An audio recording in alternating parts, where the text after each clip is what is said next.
How's it going, everybody? I am Jason of Jason's Realm here. Today I'm here bringing you guys live coverage of the Memphis Showboats versus New Jersey Generals USFL Week 8 game. This game should be getting underway here momentarily, but this game is absolutely critical for both of these teams. The Showboats have been hot. They have been steaming back from an 0-3 start to now having the longest win streak in the league at 4 games. But remember, 2 teams have held a 4-game win streak before, and what happened? They lost. The Gamblers had a 4-game win streak, lost to the Showboats. The Breakers started out 4-0. Then they lost the next 3. They haven't won a game since. Maybe they win tonight. We don't know, but 4 has been a deadly number in the USFL in terms of a win streak. So I am interested to see if Memphis can overcome this, or if they succumb to it and end up falling almost out of the playoff picture. Because if we look at the standings, right? I mean, Houston lost yesterday, so they're 4-4. If New Orleans wins, they're 5-3. And if Memphis loses, they're 4-4. They're 1 game out of it, and Alabama, or not Alabama, but Birmingham has a chance to clinch next week. So keep that in mind. I mean, Birmingham. Also, if I'm a Stallions fan, I am rooting for the Generals here, big time. Because if the Generals and the Panthers both win, then it's a simple win and in next week. Don't worry about any tiebreakers or anything. So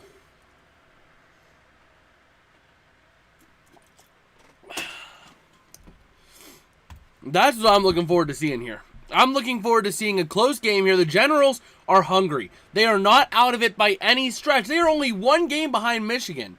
With 3 to play, there is still plenty of time for that to go down, you know? There is still plenty of time for stuff to happen. All New Jersey being only 1 game out of it, especially with a Maulers loss, they don't have to worry about a tiebreaker with Pittsburgh or anything. All they got to do is just simply win out, and New Jersey ends up finding themselves in a really good spot to try to make a push here. Meanwhile, Michigan, I mean, they're in a decent spot themselves, but really, if I'm a Michigan fan, I am pulling for Memphis here. Because if Memphis wins, then, and Michigan wins today, if Memphis and Michigan both win, Michigan pulls to 4-4, tied with Philadelphia, and New Jersey and Pittsburgh are both 2-6, which puts Michigan in a spot, and Philadelphia in a spot of winning in. So the entire North could be locked up after this week, just jostling for seeding, depending on how. Oh, it could be set next week, depending on how everything plays out. But I am loving how chaotic the USFL has been this year. Like, that is the one huge thing that I absolutely love about this league. You never know who's going to win. Like, NFL at this point, I was well over 500. XFL at this point, once again, let me just take a look here. At XFL Week 8, right? I was 16-12 at this point in the season, right? And after Week 8, I was 19-13. USFL, I am 11-17. So the USFL has been significantly harder to predict. It has been all over the place. And that's what I love. I mean, I love a league with chaos. So hopefully we see more here. That's why I picked New Jersey. I've learned to just embrace the chaos, pick the chaos, and hope for the best. And, I mean, that's all I have to say. I mean, the 0-3, who would have thought when Memphis was 0-3, they would have steamrolled on a 4-game win streak like this? But they have been getting good. Like, really good, really quick. But one team I want to spend a little bit of time, as we wait for kickoff here, one team I want to spend a little bit of time talking about is the Maulers. The Maulers have been a total mess this year. And the thing is that they are in a really good spot if the offense could just do their job. I mean, if we take a look real quick, and I'm going to talk about this in the recap video this week, right? But let me just go ahead and pull up the stats from their last game here against Houston. Pittsburgh was up almost the entire game against Houston. And they were up big going into the 4th quarter. I mean, at the end of the 3rd, they were up 13-6. I mean, or they were up 16-6, sorry.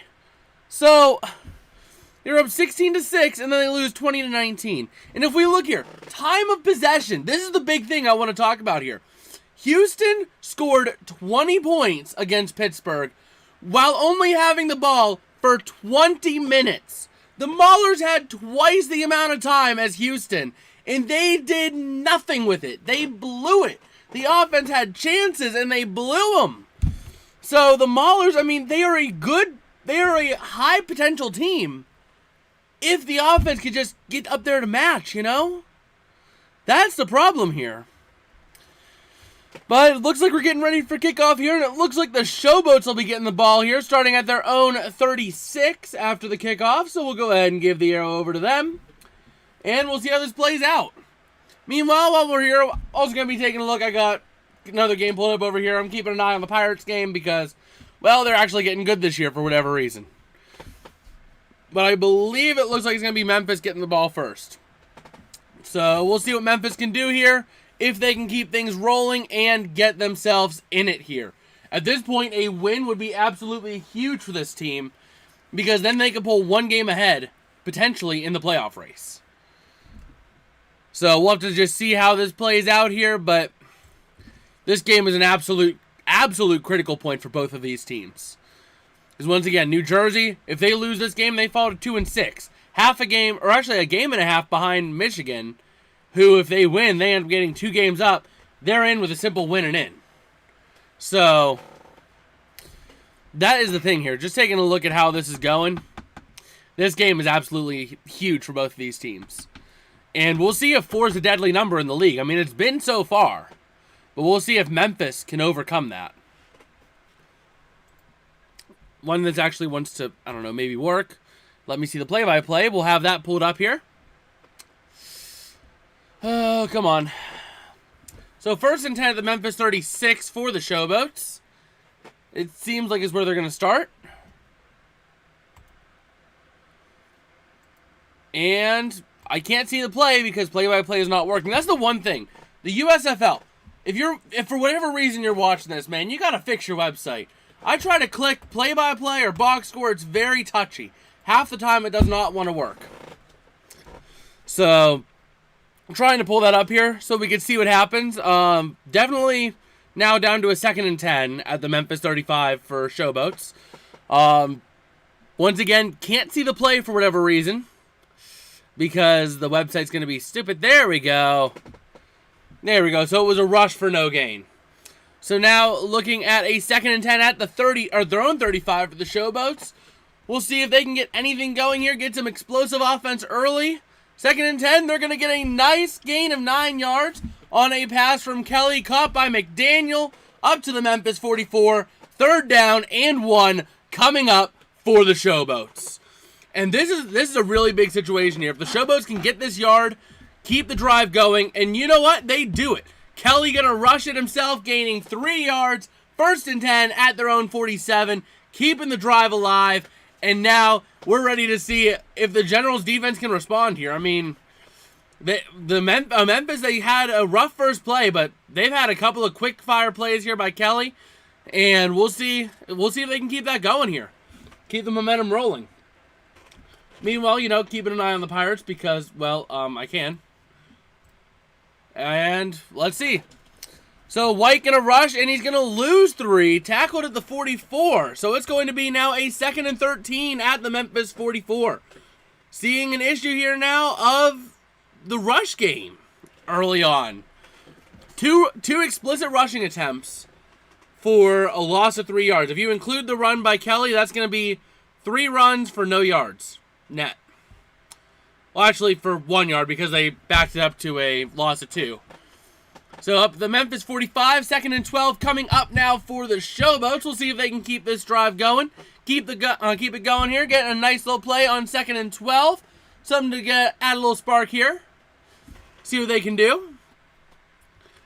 Oh boy. Can Memphis keep this going? Can they get something going on offense? A big play here would be critical. If they can get themselves a big play, they'd end up hitting a huge swing of momentum their way, and they can keep this rolling.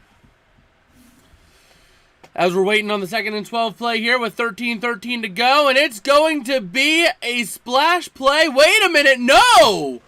McDaniel rushes to the New Jersey 44, but he fumbled the ball and New Jersey going to recover it. And already we are seeing the Generals taking over the ball pretty much near midfield at their own 40.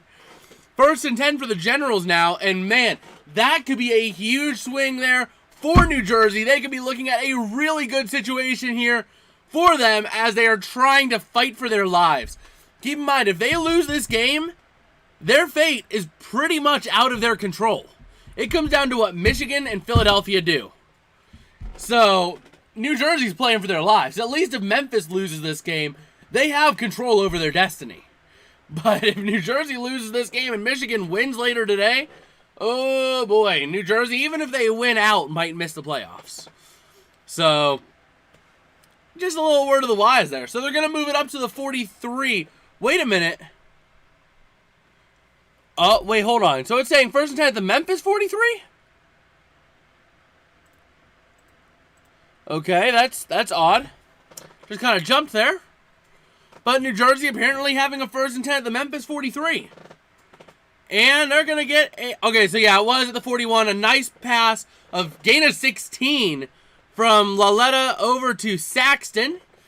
And then Victor going to get a rush for 4 yards down to the Memphis 39 for a gain of 4.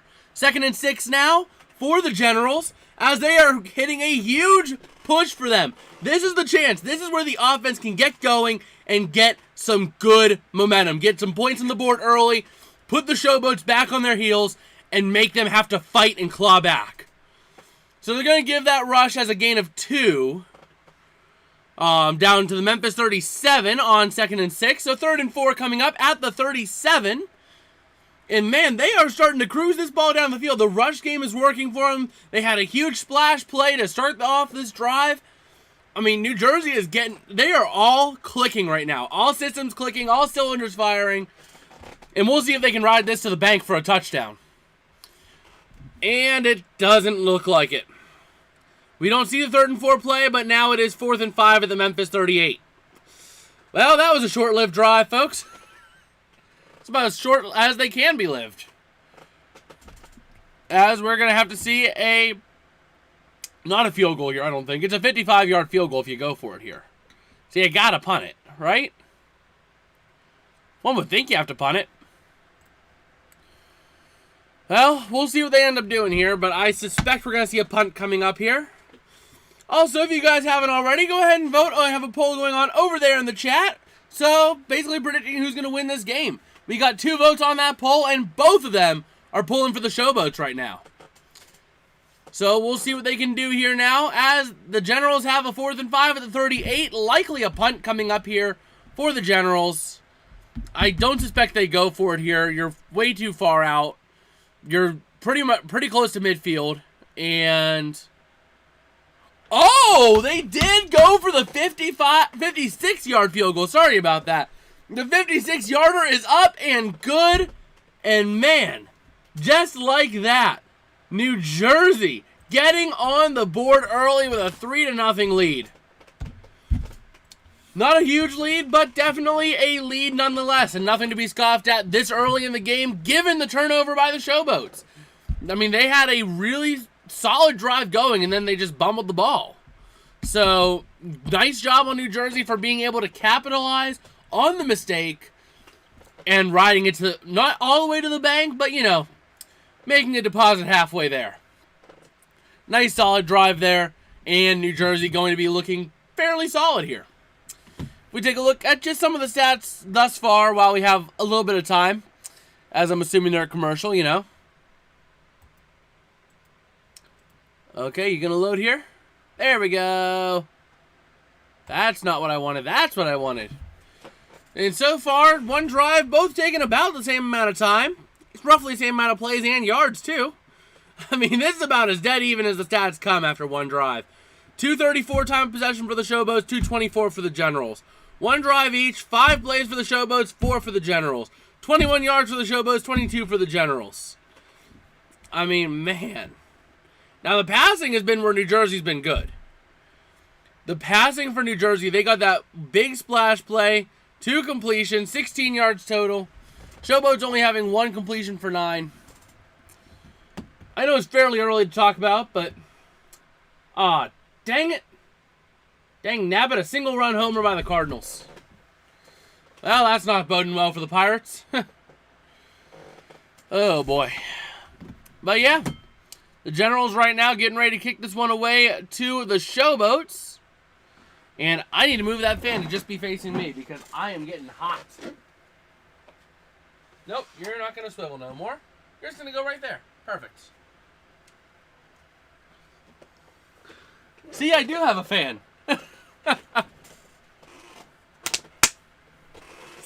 Well, we'll see how the Showboats can respond there after that pretty brutal drive for them.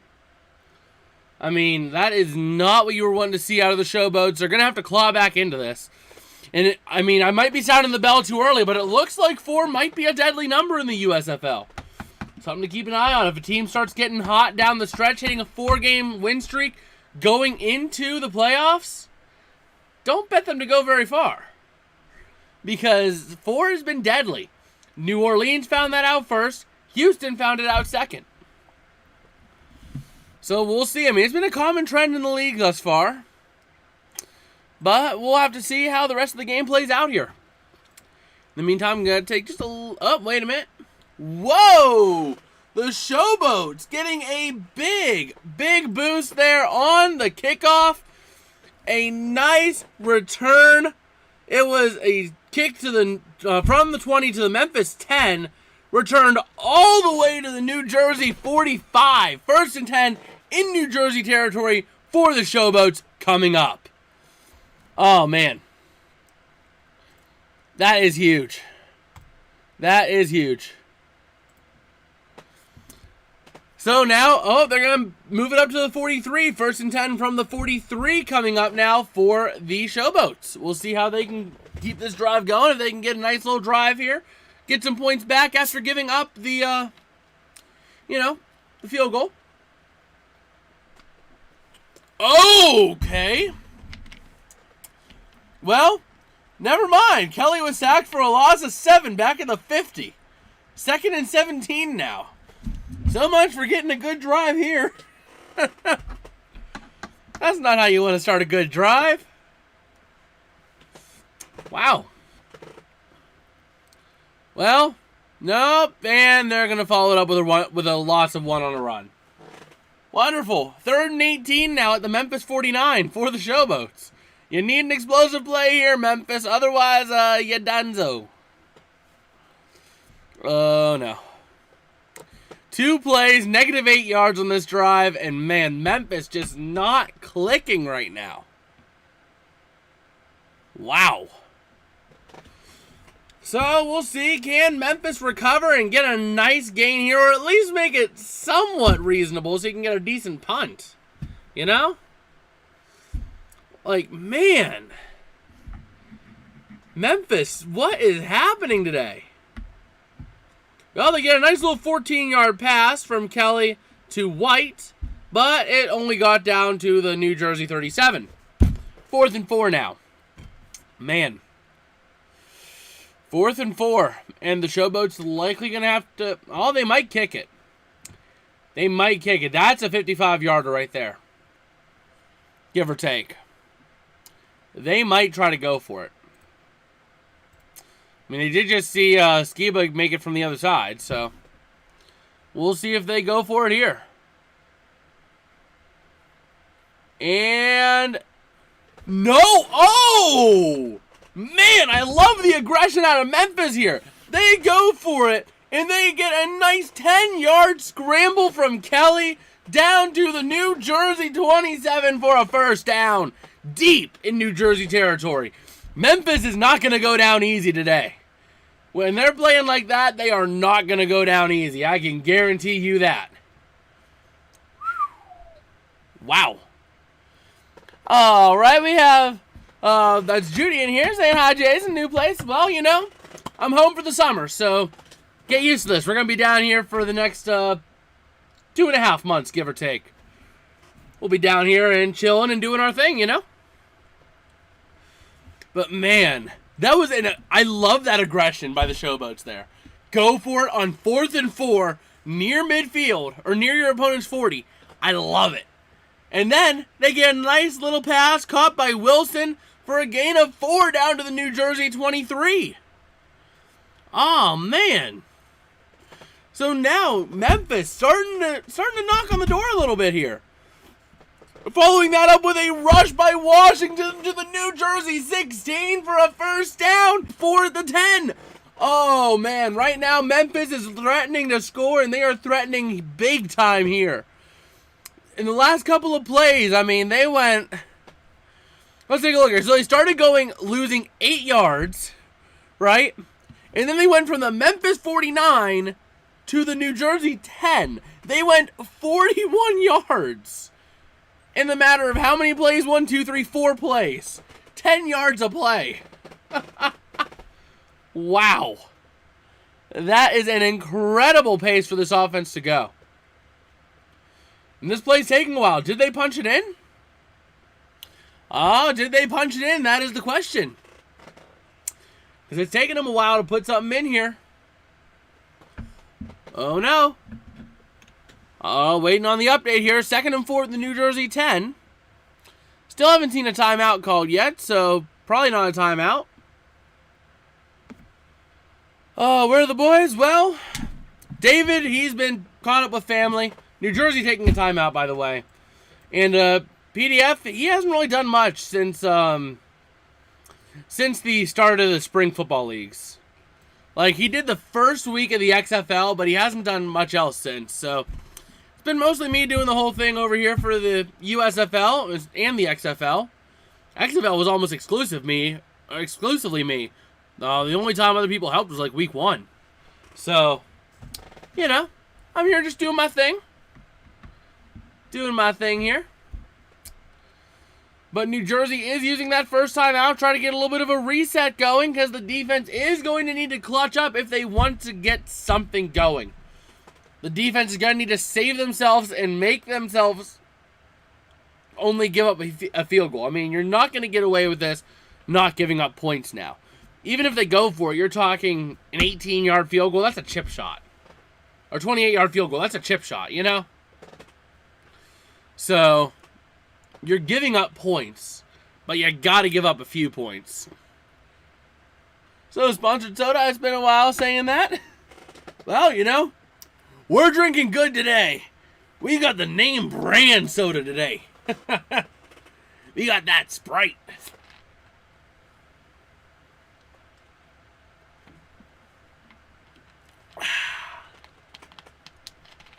Meanwhile, while we have time, I'm also taking a look at the Pirates game because they're actually doing good.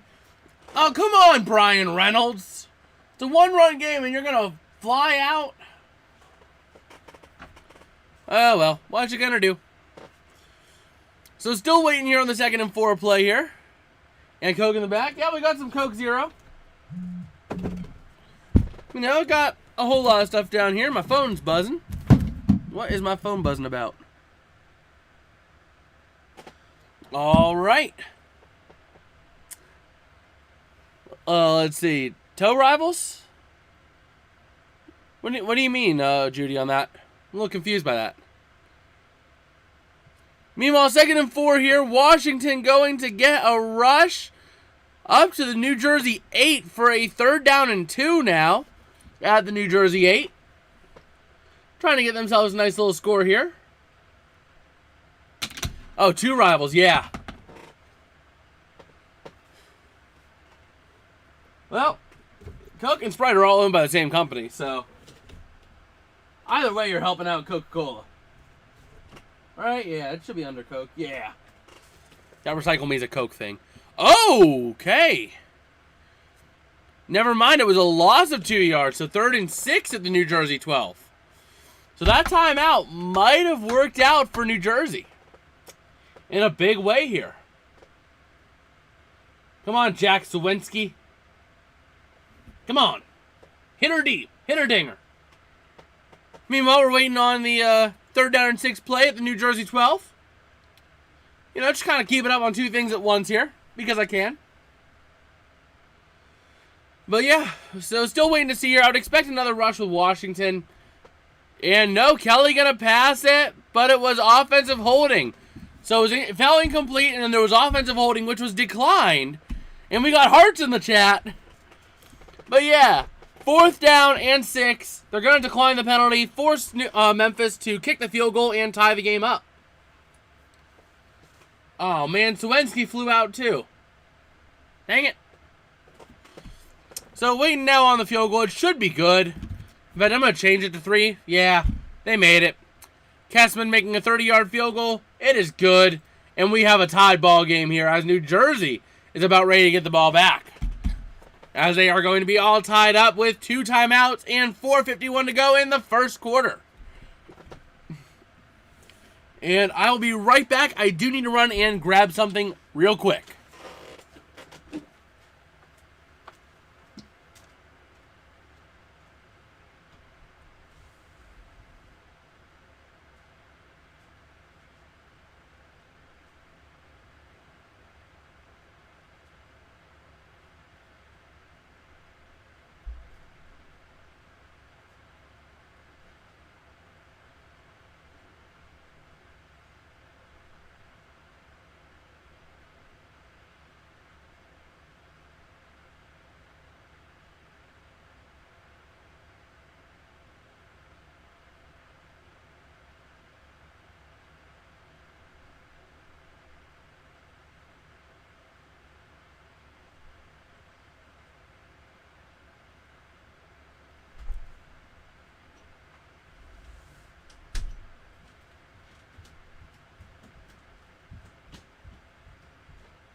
Alright, I'm back. And ready to go. As we're still waiting on the kickoff here. And still waiting to see what Carlos Santana can do for the Pirates. But yeah, ready to see the Showboats kick off to the Generals here soon. Get this drive going for the Generals. And see what they can do. Alright. Man, they're taking a while to get back from that commercial break, aren't they? I'll pull up Twitter while I have a minute. As you know, we'll scroll Twitter at times as well. And the at-bat's underway there for Santana. So we'll see. We'll see how that goes. Alright.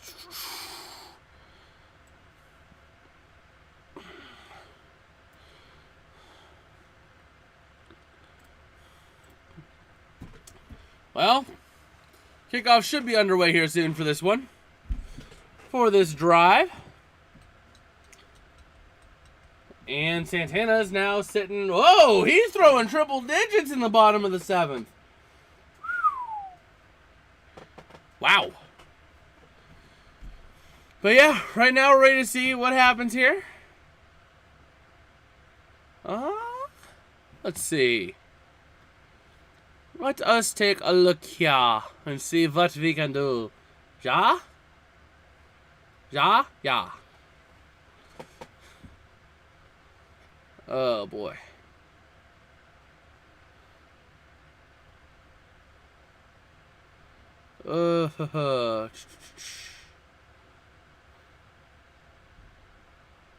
All right. Ooh, Santana with a full count over there. And still waiting on that. Oh, here comes the kickoff and... Oh, hold on a second. Memphis keeping the ball. As the kickoff was caught by Newman at the New Jersey 7. He fumbles it, and Memphis takes over at the New Jersey 33, or 34. 33. It was 33.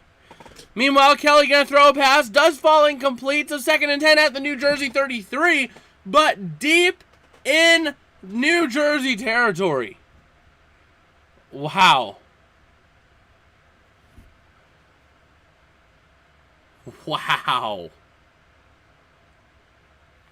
Well, that changed quickly, didn't it?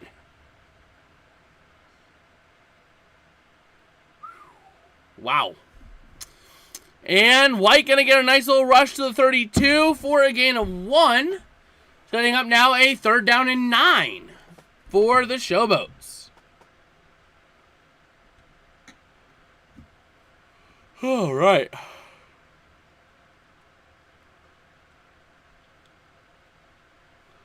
Man, there is not going to be a lot of rain this week. Ugh. Wow. But yeah, waiting now. 3rd down and 9 play coming up for the Showboats. And Kelly's going to scramble up to the 27, but it's going to be a 4th down and 4 at the 27.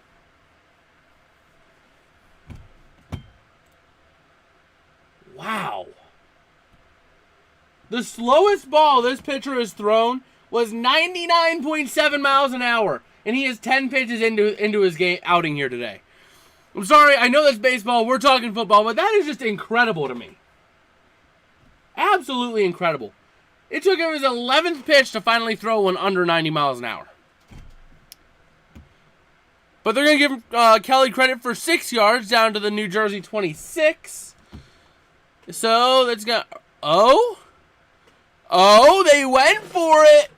They went for it, and they got it. 1st down at the New Jersey 21. Oh, man. That is a nice push. Oh. Well, 1st and 10 at the New Jersey 21. I like the aggression out of Memphis. They are playing like they have nothing to lose, and I absolutely love it. Absolutely love it. Also, you know, for those of you guys who didn't see the post yesterday, I am releasing a new series today where we follow the journey of this quarter, which eventually might get substituted into this $half because I got couple of these last night. But for now, this quarter in predicting every NFL game this year. We're releasing week 1 today. And New Jersey going to use their 2nd time out. All right. Well, going now to the top of the 8th over there at a 2-1 game. Okay, Shefty. Let's take a look at your predictions for the Bears this year. I like a win over the Packers and the Bucs. I like a loss to the Chiefs. Not so sure if I like the win against the Broncos, though. I'm not so sure that I like that. I like the win over the Commanders. Definitely do not like the win over the Vikings. I like the win over the Raiders. I like the loss to the Chargers. I'm not sure if I like the loss to the Saints, though. Like the win over the Panthers. I do not like the loss to the Lions. I like that loss to the Vikings.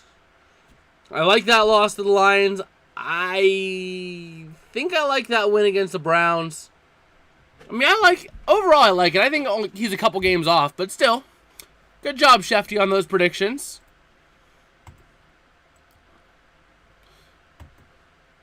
Come on, you're going to work, USFL website.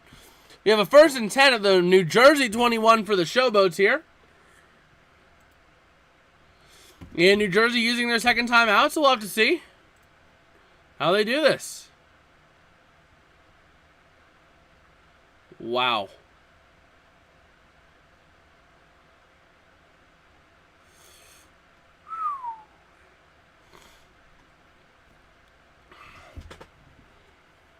Oh, man.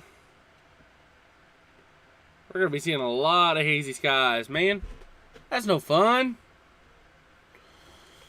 But here we go. Still waiting after the timeout here. The last time New Jersey took a timeout here, it worked big time for them. So we'll have to see if it works out as well this time.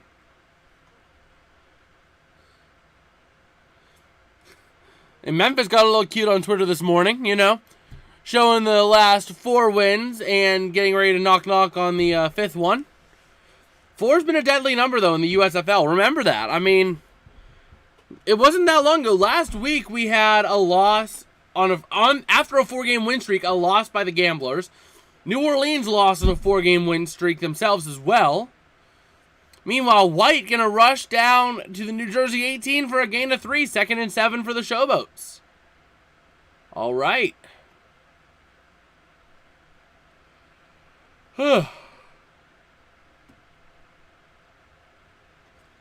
Well, gonna follow that up with a rush for a loss of a yard. 2nd and 18, or 2nd and 8 at the New Jersey 19. As Memphis is stalling out once again. Man.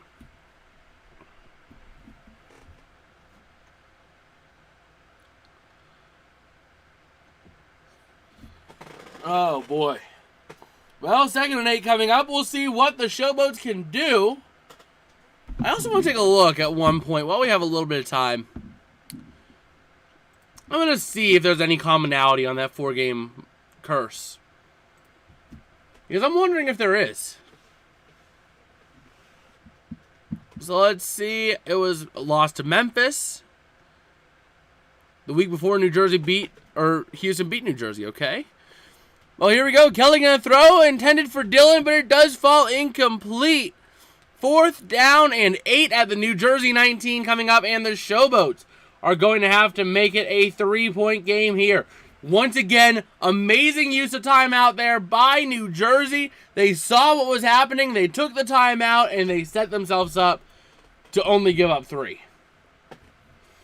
All right.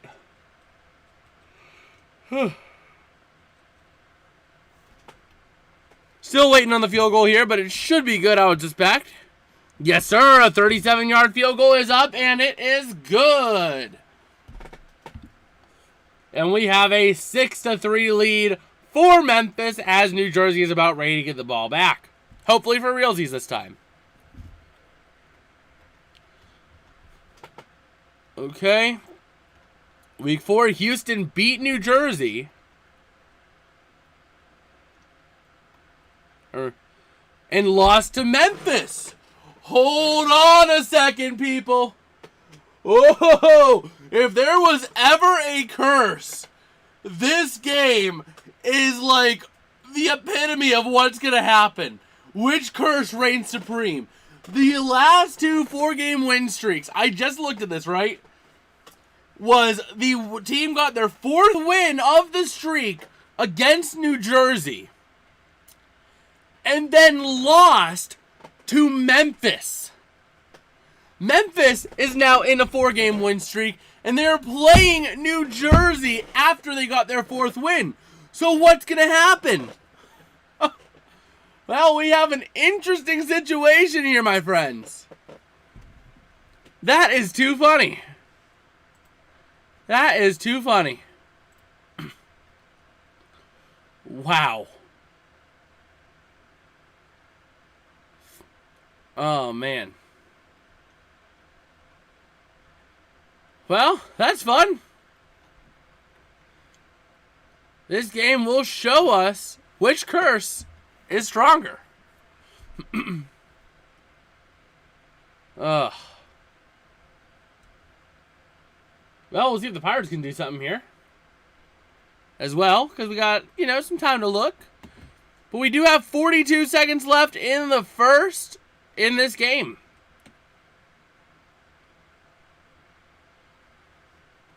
All right.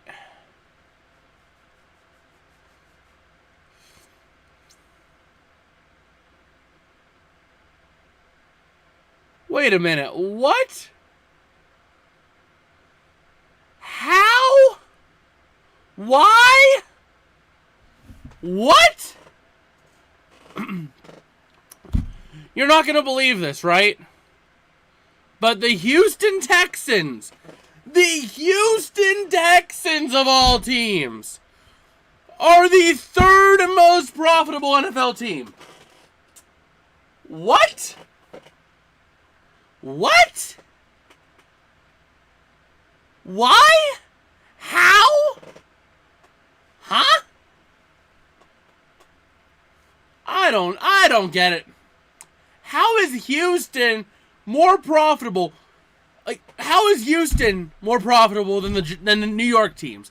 How is Houston more profitable than, oh, I don't know, maybe the Bengals, the Steelers, both teams with bright futures, the Ravens who have been hot for a while, you got the Niners who have been going off the charts. Like, how? Even the Eagles aren't on that list over the last 3 years. This is the last 3 years. The Buccaneers could have also been up there, but no. The Texans are the third most profitable team because screw logic. Well, meanwhile, we had the kickoff here. It was to the New Jersey 11, and it was returned up to the 28, New Jersey 28. And Laletta gonna throw, and it falls incomplete, intended for more. I'm sorry, I'm probably gonna have to step away for a couple minutes and just make a short on that real quick because, I don't get logic anymore. Like, at all.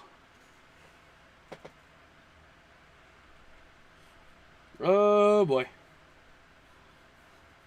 Well, the Pirates are going to be living on a prayer to try to get themselves that sweep today.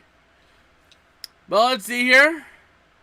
And Prukop rushed up to the New Jersey 37, gain of 9. So it's going to be a 3rd down and 1 at the New Jersey 37 at the end of the first. All right. There we go.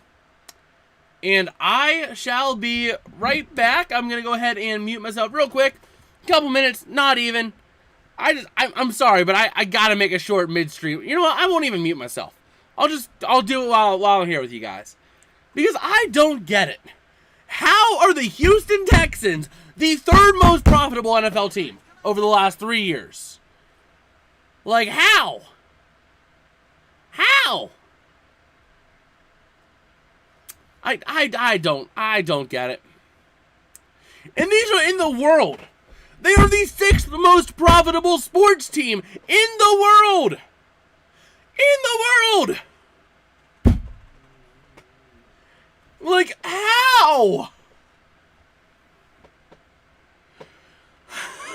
Like, all these other teams fit. The Dallas Cowboys, New England Patriots, Tottenham Hotspur, New York Knicks, Manchester United, Golden State, the Lakers, the Giants, and Man City. And then you have the Houston Texans square at number 6. How? Let me pull this up real quick. I'm going to go ahead and do this real quick and make this short because I don't get it. Period. Oh, man. All logic has been completely defied today. Can I flip the camera? I was just scrolling Twitter and I saw this. How in the world are the Houston Texans the third most profitable NFL team and the 6th most profitable sports team in the world? How? This makes no sense. This is over the last 3 years, and they are somehow the 6th most profitable team over, I don't know, teams like the Niners, the Bengals, the Eagles, the Steelers, the Ravens, all teams with bright futures. Nope, the Houston Texans. I'm sorry, I don't get it. Period.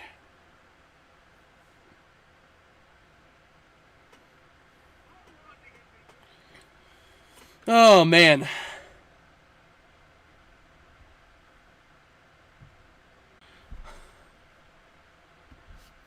In the meantime, let me open up a YouTube Studio and go ahead and do that stuff. Come on, yes, sir, David Bednar. David Bednar ready to secure the win.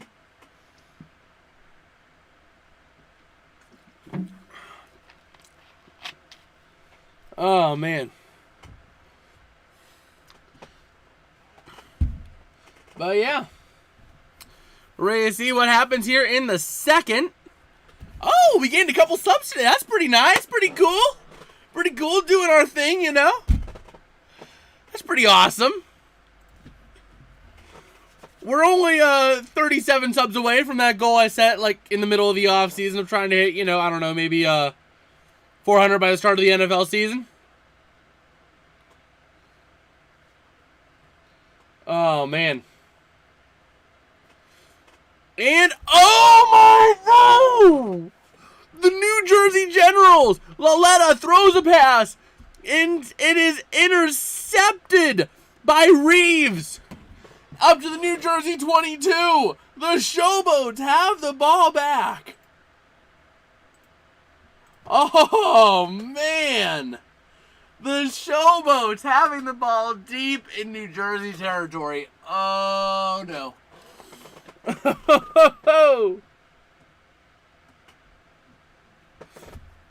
That is fun. That is absolute fun.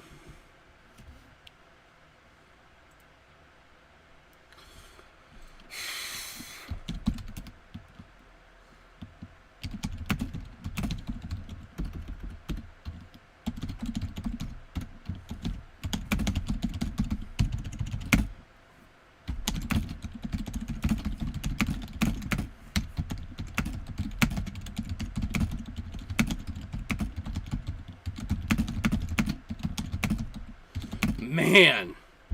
And just like that, Kelly throws a pass, caught by Dylan, and tackled at the 17. So a gain of 5.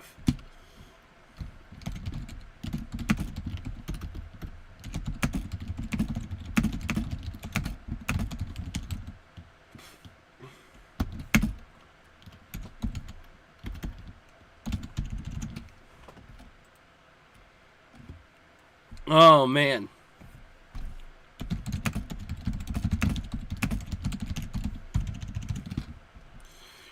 Oh. But yeah, waiting now after, we have a 3rd down and 5, presumably an incomplete pass. Sitting here now.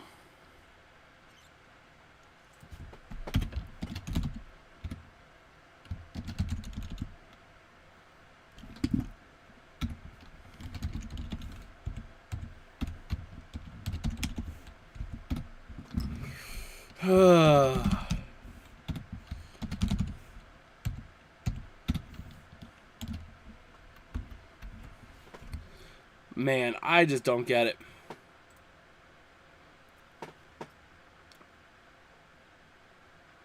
Public and done. There we go. We now have that short live. Save. And here we go. So Kelly throwing to Wilson. Gain of 15 down to the 2. Followed up with a white rush for no gain. 2nd and goal now at the 2 for the Showboats. Oh, no. Oh, no. We're in the mood for a touchdown now, boys. We're looking for a tutty. And do we get it? Either way, Memphis is scoring points. Unless they go for it on like 4th down and goal at the 2. But we'll see. Oh, man. Well, it's time to see what happens here. 2nd and goal at the 2. Yes, baby, let's go! The Pirates have 2 outs. They are 1 out away from victory.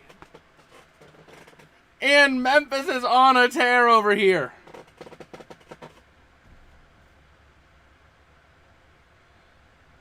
Oh, man.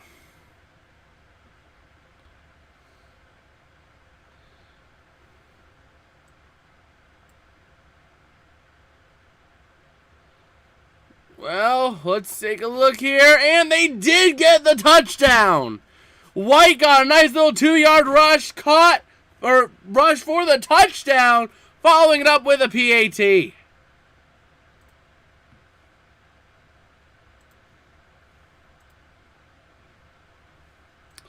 We go ahead and actually schedule this for 2 p.m. That sounds good. And today, done. Save. There we go. Just wanted to do that. I like having it scheduled so that it's Hey, why did I put 7? It's 13. And we have a 13-3 lead for the Showboats. As New Jersey struggling with the turnover game here.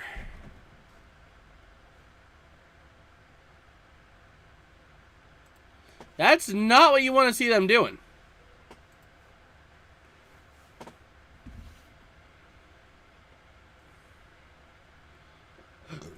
So we'll see.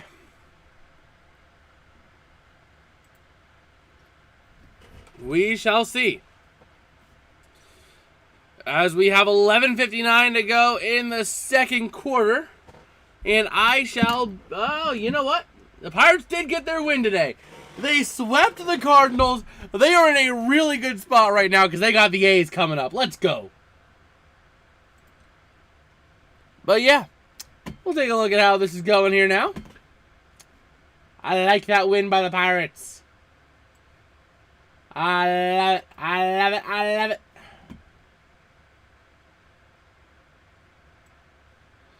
And let me go ahead and set this over here, and there we go. So 13-3, and we are ready to see what the Generals can do, if anything.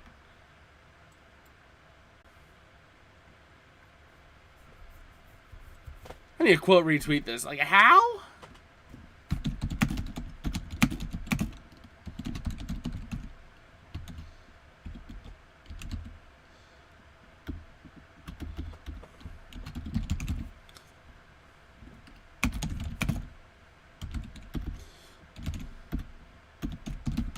Oh, man. Well, we're ready to see here what we've got. The Pirates did get their nice little win today, though, so... Nice little 2-1 win.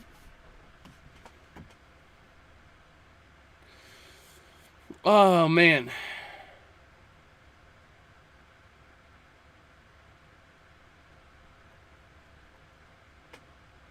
Well, let's take a look here.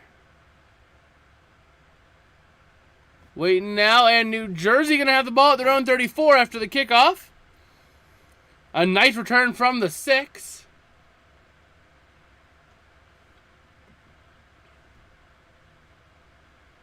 Man.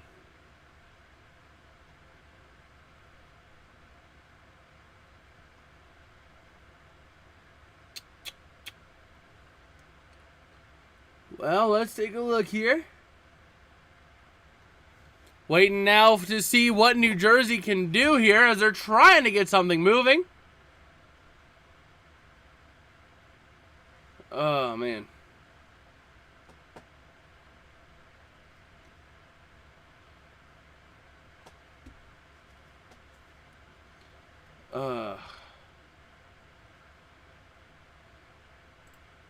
Well, nice little play there.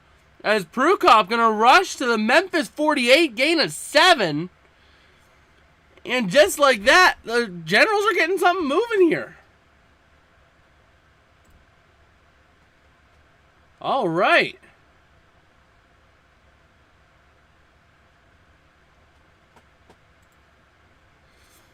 And they're going to get a nice little 2-yard rush by Victor up to the 46. Gain of 2, 2nd and 8.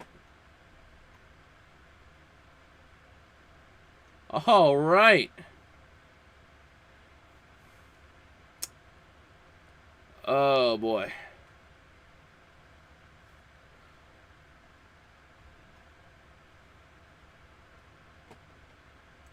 Well, let's see what they can do now. 2nd and 8 at the 46.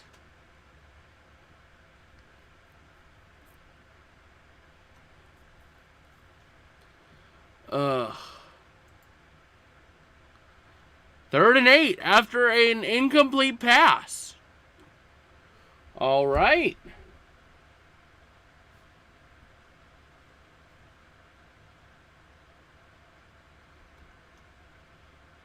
Well, let's see if they can get anything going here. If they can get themselves a nice little gain here. Pick up. Nice little pickup for a nice little first down. Or if they end up falling short.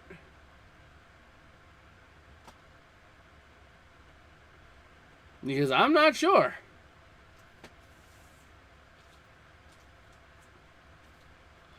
Ugh.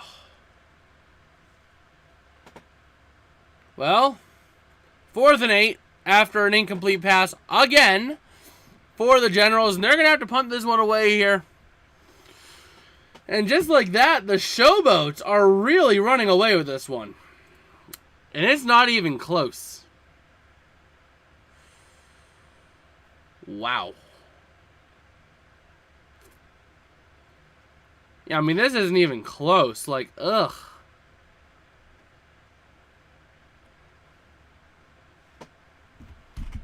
But we'll see. First and 10 at the Memphis 2 after a nice, beautiful, amazing punt. I mean, it goes right out of bounds at the 2. A perfect punt there by Miller. And the Showboats are pinned deep right now. Oh, man, they are looking at a long, long field ahead of them right now. 98 yards in 9.5 minutes. Can they do it? Crazy stuff going on in the XFL, says Iconic Chatter. Yeah, I mean, I've been seeing it. They've been having a lot of turnover. I don't know what's going on with the XFL right now, but I mean, you have a lot of the high positions, turnover, a lot of changes up at the top. I mean, and the thing is, the XFL looked like the better league at this point, you know?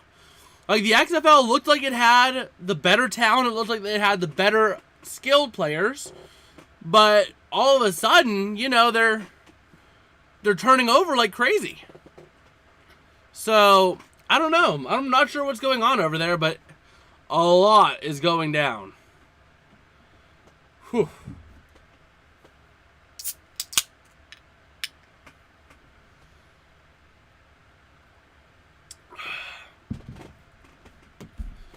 But yeah.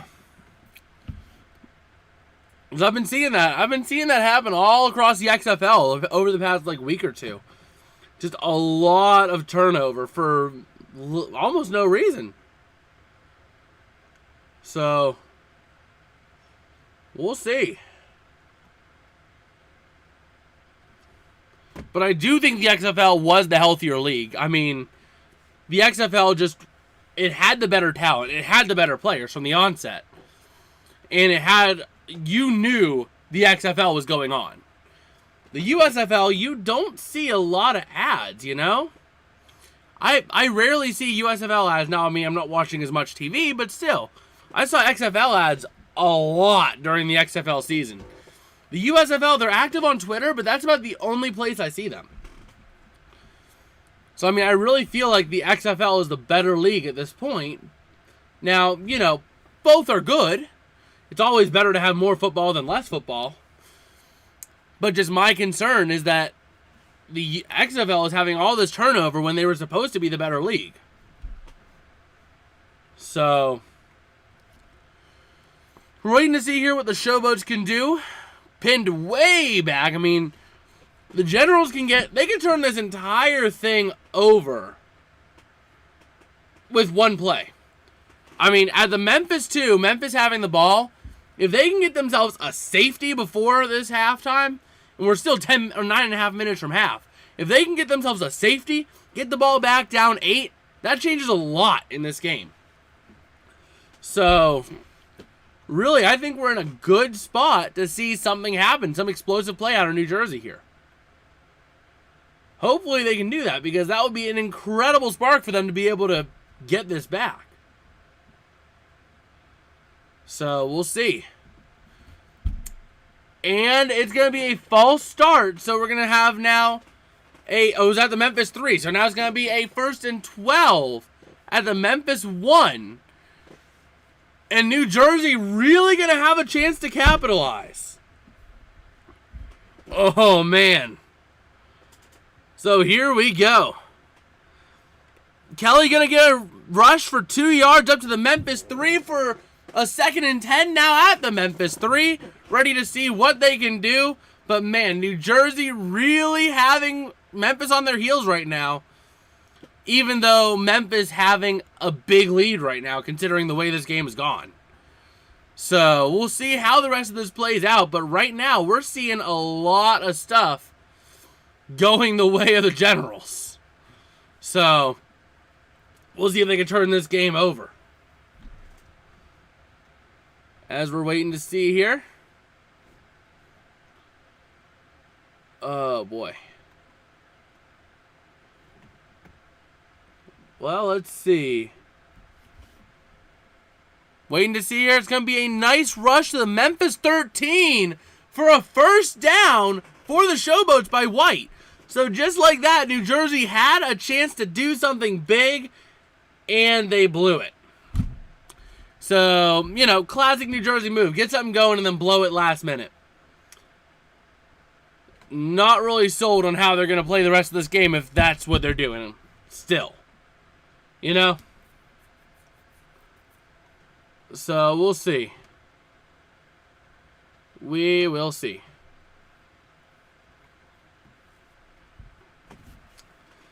Ugh. So here we go. 2nd and 7 after don't have to play here, but 2nd and 7 at the Memphis 16 now. And the Showboats are getting a lot going. They're burning time, down to 8:25 left in this first half. So we're seeing a lot of stuff go the way of the Showboats right now. I mean, it's just been the whole game of this.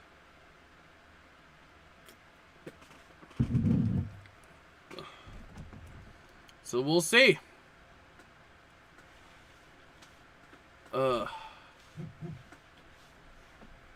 What are you going on about? Oh, it's just Super 6. Okay. And, okay, let's see. XFL made huge profits heading towards $2 billion. Oh, yeah, I mean, the XFL, they did a huge good job this year. I mean, they start off with nothing and be able to not have to worry about playing in hub cities to save money. They were well funded. My concern is the USFL is a little bit underfunded.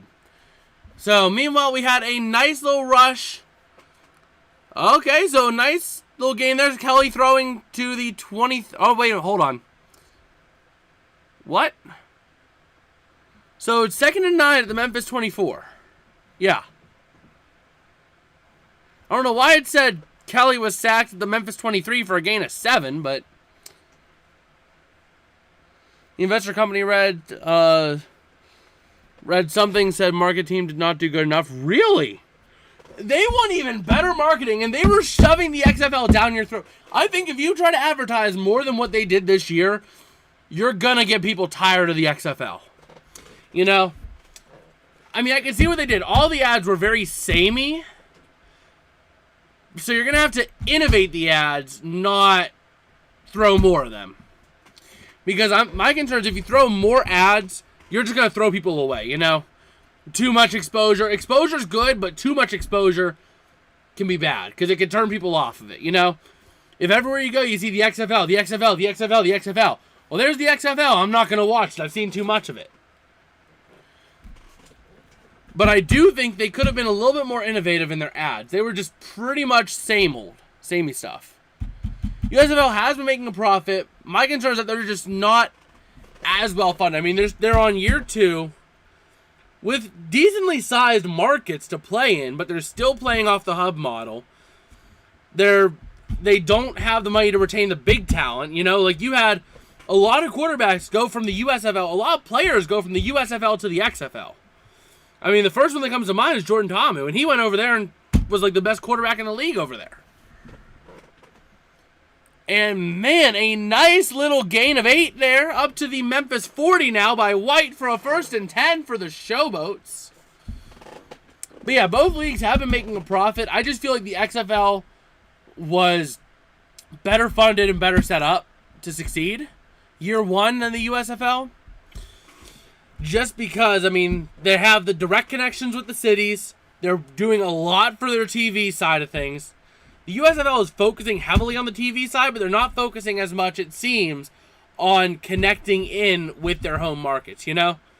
Like, I mean, I live just north of Pittsburgh, and I never see anything about, oh, here's the Pittsburgh Maulers. You know, you have to go hunt for that stuff. You have to seek out that stuff. You don't really have it there. Oh, they're playing a game downtown, you know? Whereas the XFL, oh, yeah, I live in Arlington, but, oh, hey, there's a game going on downtown. Let me go check it out. So that's my big concern there. And Memphis going to get a nice little gain of 11 up to the New Jersey 48, setting up a 1st and 10 with 4:32 to go in the second quarter. But yeah, that's where I think the issue lies, is that the USFL is doing good on their TV side of things, but they're not doing a good job in connecting with the communities they're in. The only big communities that they've connected with are Michigan to a point because they have the hub city in Detroit. You have Memphis because, well, they have a hub in Memphis. And then Birmingham because you have a hub in Birmingham. Those are the 3 teams that are going out to support their teams because it's right there. You don't have that for the other 5 teams.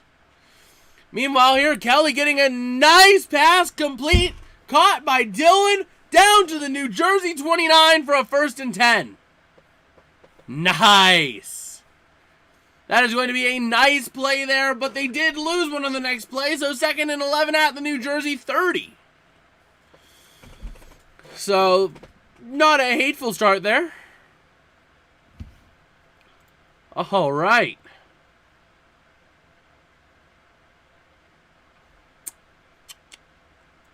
So getting ready to take a look here. 2nd and 11 at the New Jersey 30. Ready to see what they can do. As right now, the Showboats are trying to get a big 17-point lead going into the half. Which would be absolutely insane to think about. A 17-point lead, especially the way this game is going. I mean, oof. Wow.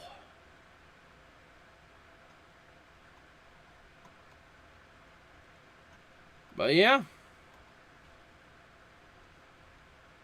Ready to see what we can do here.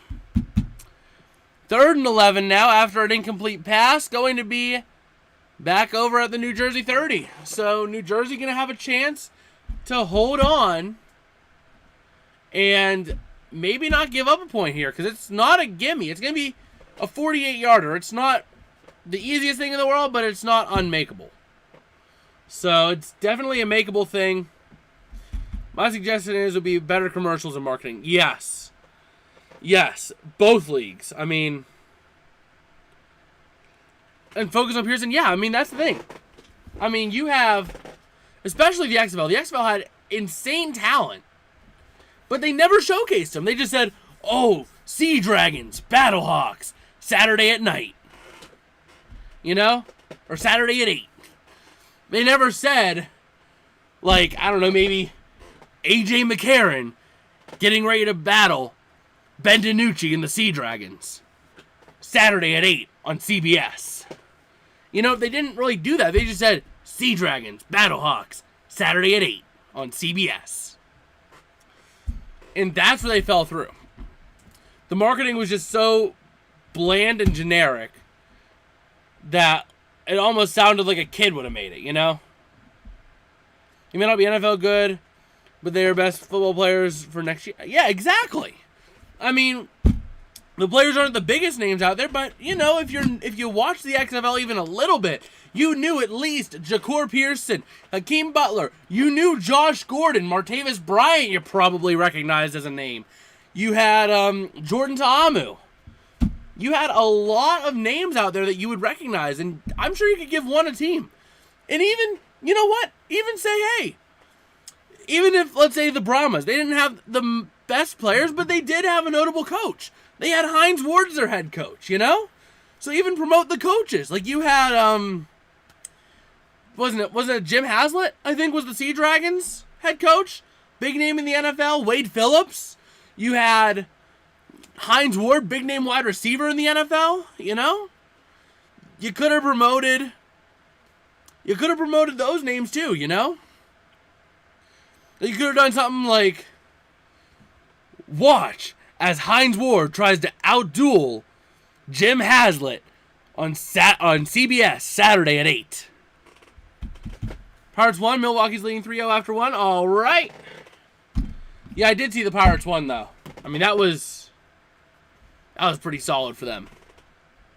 Still waiting here on the 3rd and 11 play here. It's taking an awful long time. Did it take it to the 2-minute warning? Did somebody use a timeout? Something?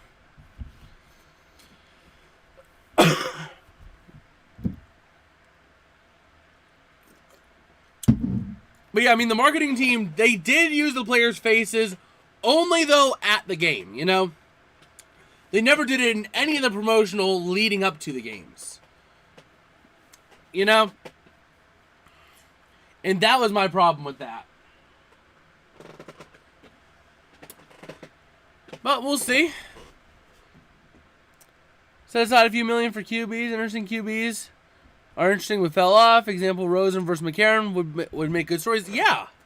I mean, that would be a really good storyline there. Huntley disappointing, but that was a great idea. Yeah. I mean, definitely focusing on your star players is huge for marketing. Absolutely huge. And hold on a second. So I lost a couple of plays and New Jersey has the ball back. Hold on just a hot second here. Kelly throwing a pass intercepted by Daniel. And the Generals took over at their own 30. All right. So the Generals getting something going now leading into the half. Maybe with a chance to make it a one-score game here before halftime. As we're seeing a 2nd and 1 at the New Jersey 29? Huh? That's a little confusing there, given everything that's happened. Okay. 1st and 10 at the New Jersey 36, 2-minute warning. That's where we're at. Perfect. We're all on the same page now. But yeah, I mean, I just still can't get over it. I still can't get over how valuable the Houston Texans are. Like, how are they the 3rd most valuable NFL team and the 6th most valuable team in the world over the past 3 years? How? Can anybody make heads or tails of that in the chat? Like, seriously, that makes absolutely no sense to me. I mean, you have so many other teams with bright futures and bigger name players, but Houston's the 3rd most valuable NFL team, only behind the New England Patriots and the Dallas Cowboys.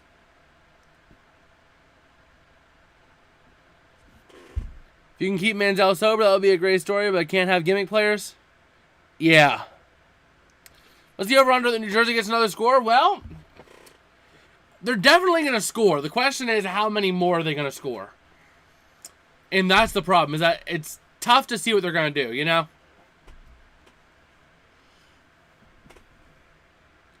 Owner in huge city, but the thing is, it's not saying valuable as in the owner. It's saying how much revenue it brought in, you know?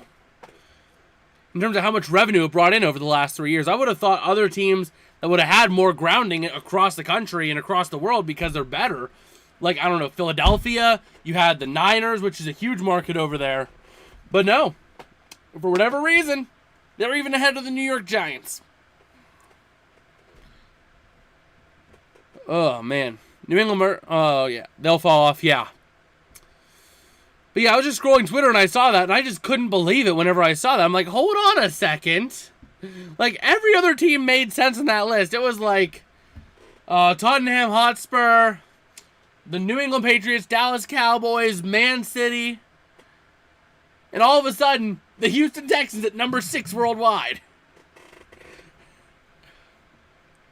Let's see, we have a completed pass up to the New Jersey 48 for a gain of 12. Setting up a 1st and 10 on the other side of the 2-minute warning, but they only have one timeout. So keep that in mind.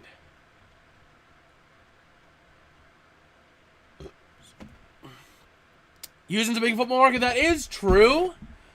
But I would have thought, you know what I mean? Considering you had a lot of other teams that would have more national standing, you know? Outside of Houston, you don't know too many people that are big, you know? That are big into Houston, you know?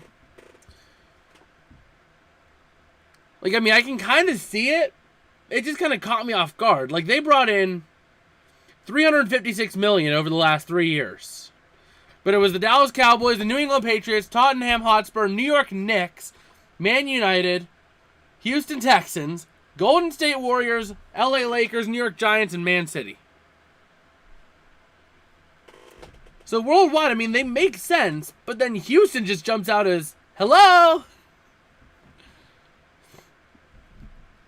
So Prukop going to throw, falls incomplete on the pass, 2nd and 10 at the 40. The Memphis 40. So they're pushing into Memphis territory here a little bit at least. And we'll see what they can do. Oh boy. This week USFL transactions? Let me take a look here.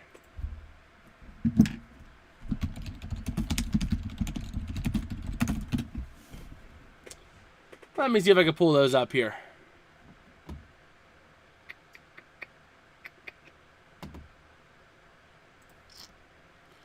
Who's Generals QB? That is, I might be butchering the name, but it looks like it's Prukop. P-R-U-K-O-P. Let me go ahead and get the actual name, first name here if I can find it. But he throws a pass, caught by Bowman, down to the 31 of the Showboats. Push Mark Robinson. Let me see here.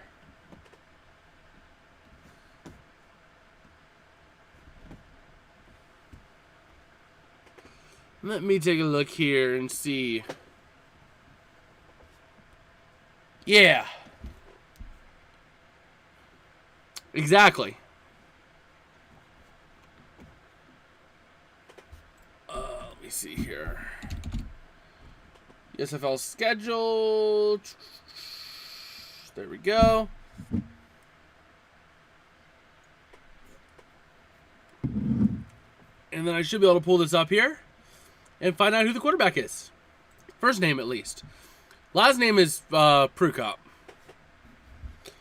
I should be able to find depth chart for the day on the homepage of the game. Maybe not anymore. So let me just go the other way about it. Teams. New Jersey Generals. Let me go the back door about it because front door ain't going to work. But we have 30 seconds left. I'm wondering if I dropped a couple plays here.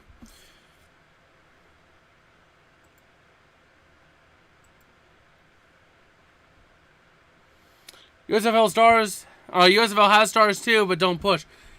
Yeah, I mean, they do. Every league's going to have their stars. I just feel like the quality of play in the XFL was better. I mean, you have a lot more competition in the USFL because it's so unpredictable. Teams will go on a massive good run, then they'll just completely fall off. We see that with the New Orleans Breakers. But let me see here. And we have a 4th and 2 now at the Memphis 32, so going to have to kick the field goal.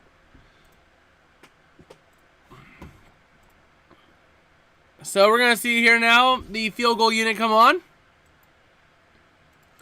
and kick the field goal.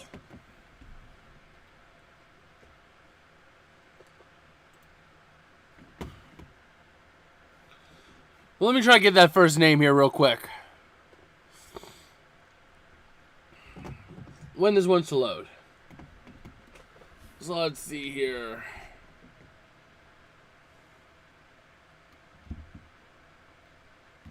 It is Dakota Prukop. That's the guy's name. Wait a minute. What happened? Something happened and I can't see what happened. Because now Memphis has the ball back.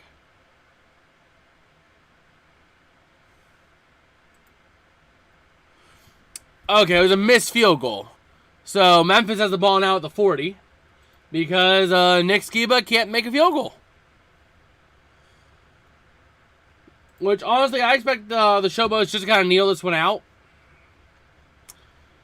You know? Yeah, they're kneeling it out going to the half.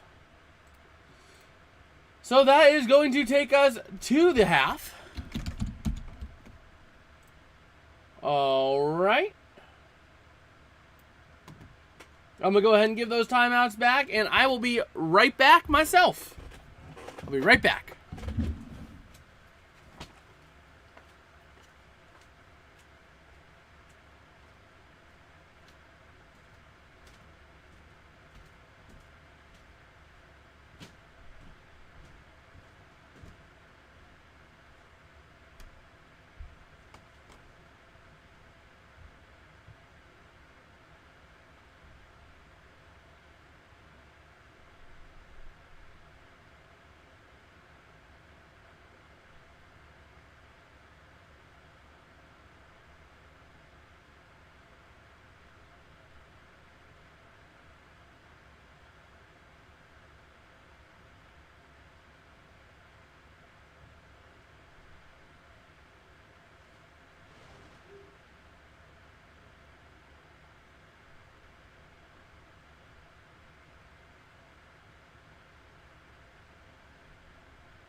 I'm back. I am back. Ow. Ah, dang it, I just stubbed my toe on Sprite. Dang nabbit. But yeah, we're here. It's halftime, and we're doing our thing. Alright. Right now, the way half's going, it's been Memphis all the way. Fans piling in now, that's... Wait a minute, huh? So... what? What?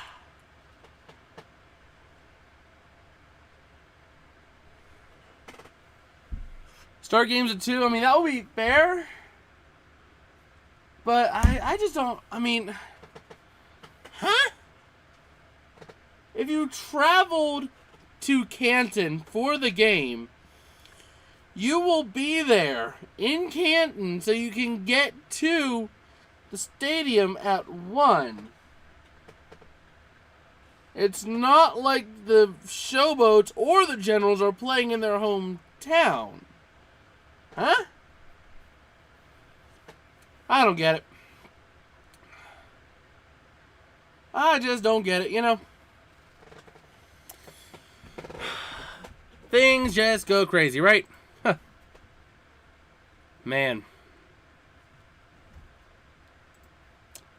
But yeah, I mean, it's just brutal seeing how that's happening. Fans entering now, I mean, I don't know.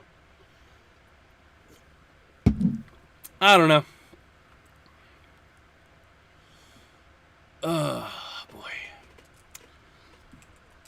But, I mean, the way the half's going, it has been Showboats all the way. I mean, it's not even looking close, and that's the problem I have with the USFL. When the games tend to be lower producing, you know? XFL, you're going to see a good half either way. Even if it is going to be a low scoring at the half, you know?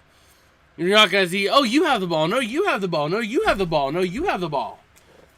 You know, it's going to be good defense, usually. And usually you're going to go into the half with like 20, 25 points on the board. USFL, a couple of games I've covered have been pretty rough going into the half. Not even low scoring close. Like low scoring where one team is just blowing the other out of the water. So, that's the big thing that I'm not a big fan of on the USFL, is that the games usually tend to go out of hand, or they tend to be lower scoring in general. You know, the Stars game was an exception. Stars Maulers, that was an exception, not the rule. I mean, even the Stars game yesterday, the games tend to get better in the second half from what I've seen. The first half usually has been a drag. So, that has been something that has been interesting to watch. So,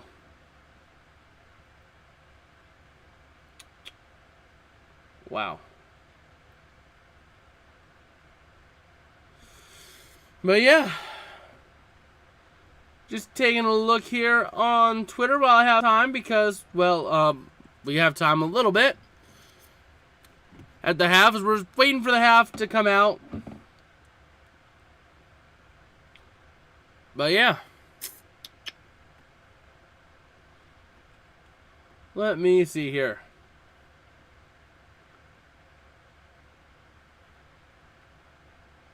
Huh. Man, right now, though, it has just been all Showboats, and the stats won't even be close. I can guarantee you that. If I just look at the stats, it's not even going to be close. Let me just take a look here. Box score. Time of possession. Memphis has 21:54. New Jersey has 8:02. Total drives.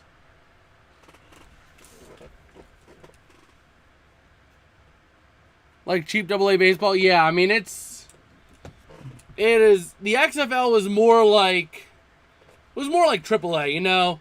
Like, you're gonna have a solid game 9 times out of 10, you know?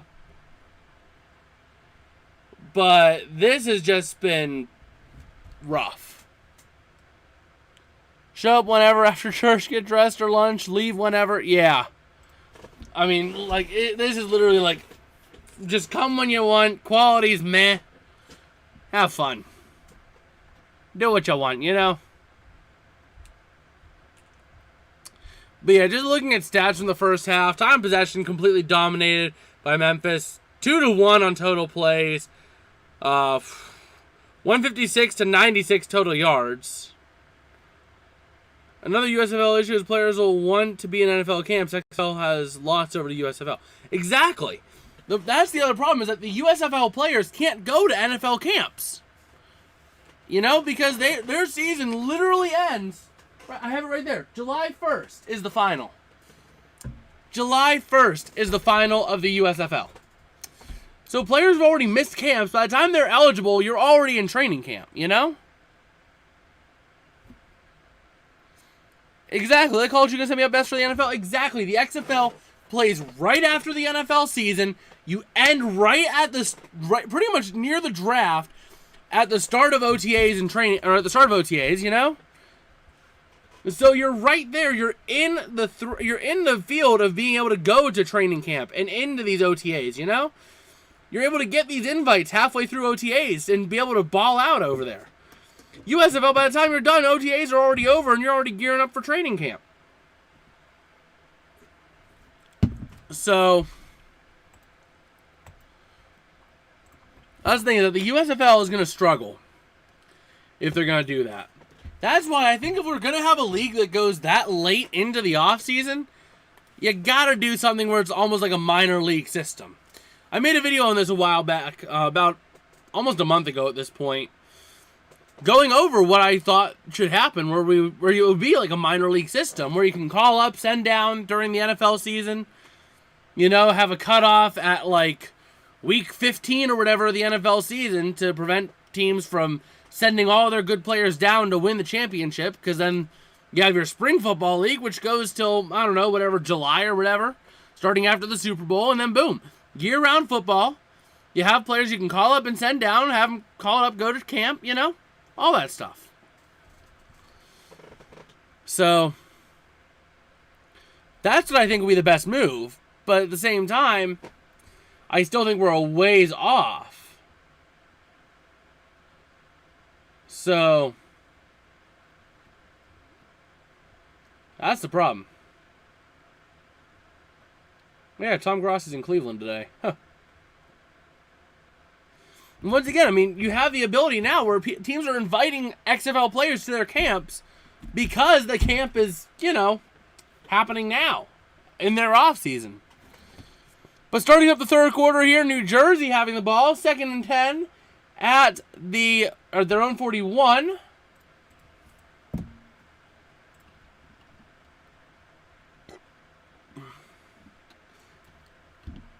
Q3. Give me 1 second, I'll get back into that chat.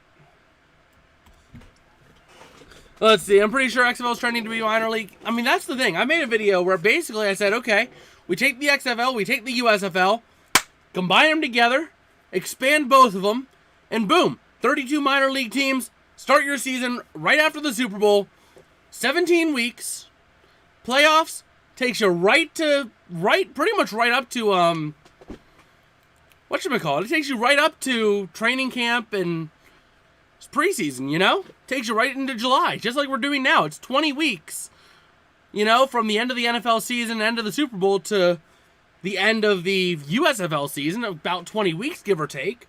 So there you go. You're going to end at about the same time. Players can be called up, sent down at will, you know? The profits both leagues make, players are going to want raises. Yep. And that's why I think if you would go and have that kind of NFL minor league system, you have the ability right there for players to make more money, call up, send down. So if you have a player who's hitting a slump at some point, you know, if a player is really struggling and you have a player in the minors who is on fire, call him up, send the other guy down. Encourage, you know, the minor league teams to play exhibitions, you know, at least one every other week to keep them going, with maybe a monetary incentive from the league for the team and players, so that the NFL level teams can see what they have in the minors, and then we still have our spring football. That works out perfectly, you know? But I think we're a little ways off from seeing that, you know? What in the world? What is wrong with you, Twitter?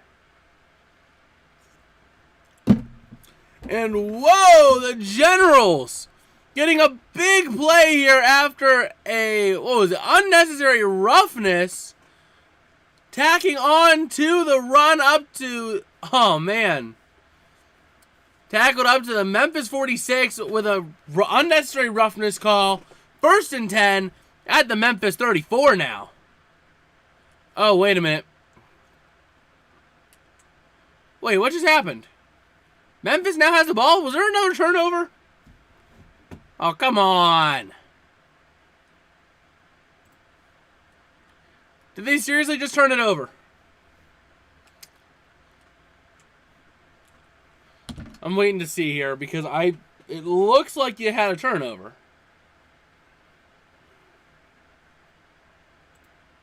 But I'm not sure if it was a turnover. Oh, come on.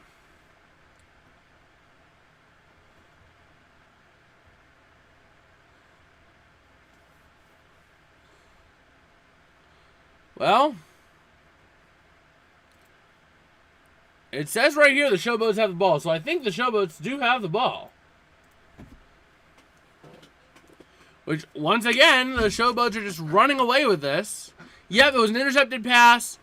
It was 1st and 10 at the Memphis 31, intercepted by Reed and brought up to the 34. So now we have the Showboats having the ball. Man. That is no bueno. No bueno.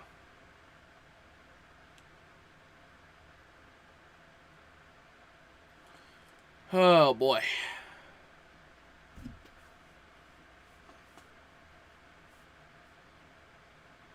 But we'll see what the Showboats can do now.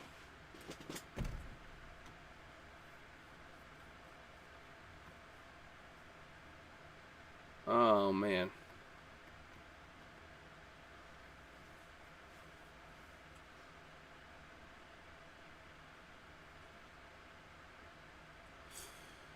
Well, let's see.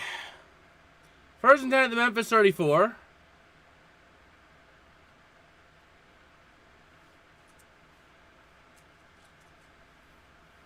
Oh, man.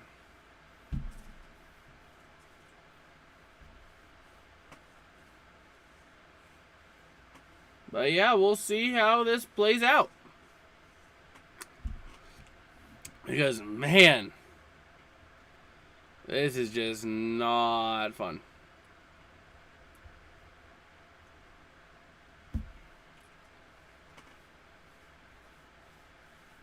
But we'll see. We will see. Oh, man.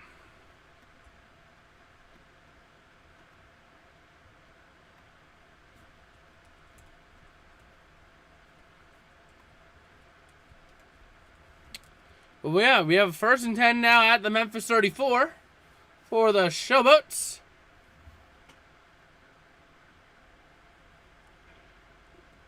And Kelly going to throw an incomplete pass.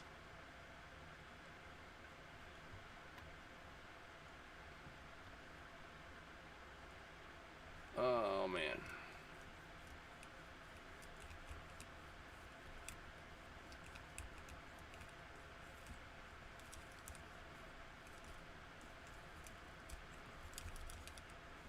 But yeah. 2nd and 10, the Memphis 34 now.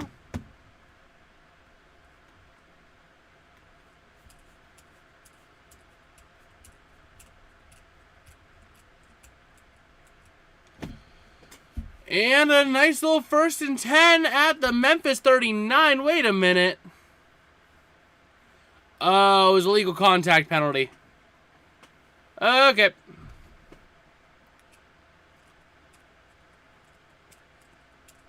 So looking at it for 2nd and 8 now at the Memphis 41. Nice little gain there, and once again the Showboats just dominating it. Ugh. This game is not looking fun at all. This game is falling apart. Bing. Oh, man. 3rd and 8 now at the Memphis 41 after a rush for no yards.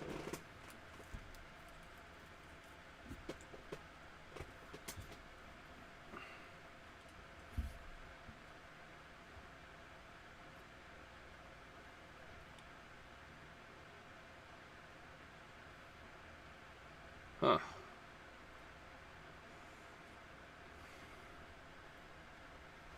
Well, let's see what they can do. 3rd and 8 still at the Memphis 41.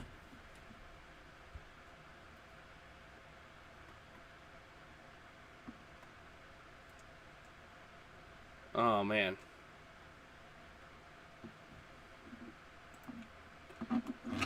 Oh, whoa! A big play here for the Showboats. 1st and 10 at the New Jersey 35. And, man.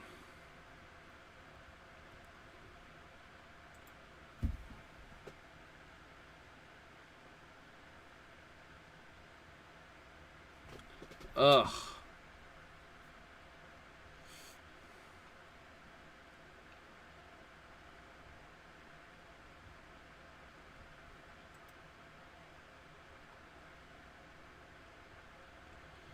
And 2nd and 8 now at the New Jersey 33 after a nice little gain there. 2-yard gain.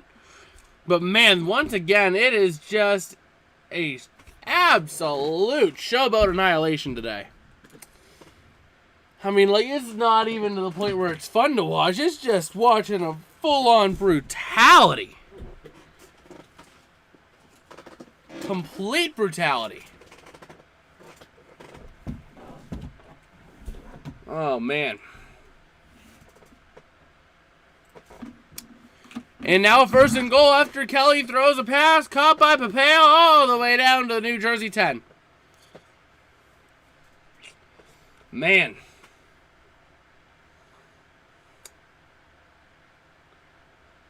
This is just brutal.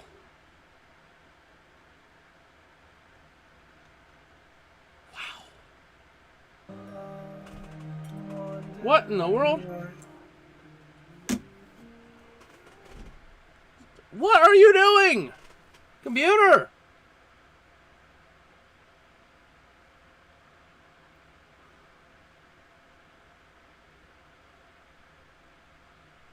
Oh, that's what you're doing. Close you. Minimize you, and there we go. 2nd and goal at the 10 after an incomplete pass intended for Helm. And right now, I mean, it is just all Showboats. It's low scoring and it's all Showboats. Like, this is just brutal to watch. Like, it is brutal.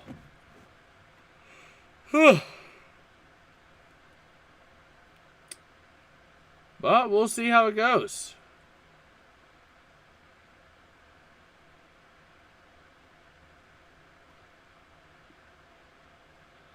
Oh, man. 3rd and goal at the 10 after another incomplete pass. And here we go. Once again, I mean, the Generals' defense is playing really good with their backs against the wall. But that's about the only time that defense is playing good.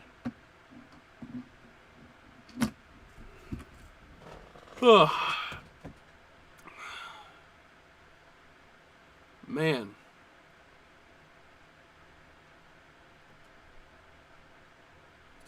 Waiting to see 4th and goal at the 12 after a loss of 2-yard rush by Kelly. And we're going to have to see a field goal attempt. Another one.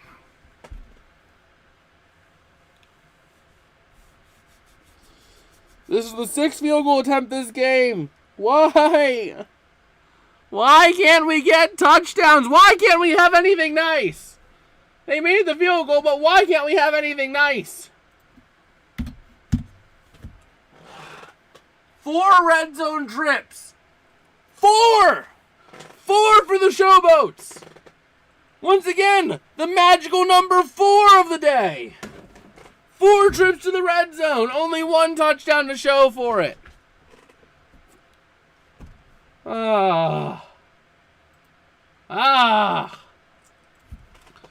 General's about ready to get the ball with 7:45 to go in the third.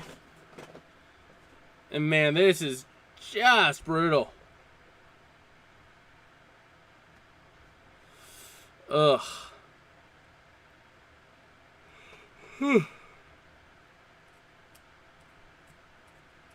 Man.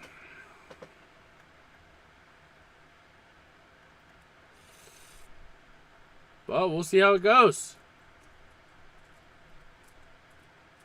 Wow.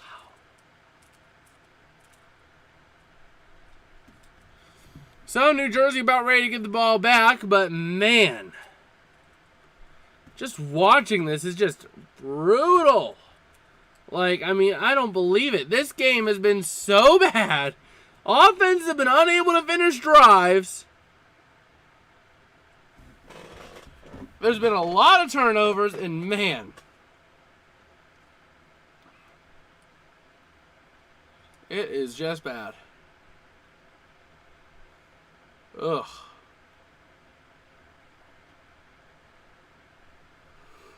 Ugh.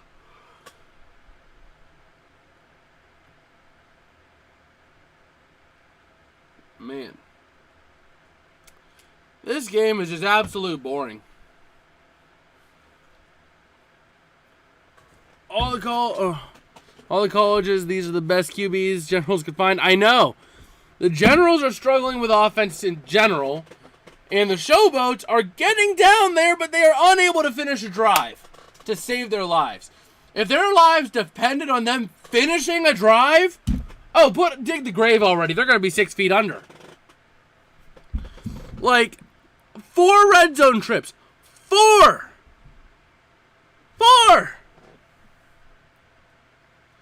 4 trips. 1 touchdown. And all 4 of those trips, they got to about the 10 or even closer. Darius Victor had over 1,000 yards NFL rushing. Yeah, I mean, that's the thing, is that the problem is the offenses have been unable to finish drives at all today. And it is just painful to watch. Like, it is just painful to watch this. Ugh. Man. We'll see if the Generals can do something. But the issue is the turnovers and the lack of being able to finish drives.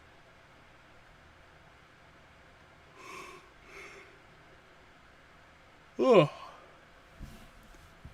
Like, let me just take a look at this game real quick, right? If I take a look at this game and take a look at the stats, let's just take a little look. Almost 3-1 time of possession in favor of the Showboats. Almost 2-1 yards. 4 red zone attempts with 1 touchdown. And a whopping 5 turnovers. Like, ay caramba. So, New Jersey having it first and 10 at the Memphis 49. It's actually at the 50. And going to rush a yard now, down 2nd and 9 at the Memphis 49.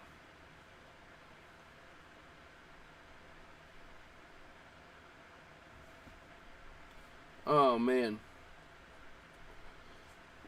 But we'll see.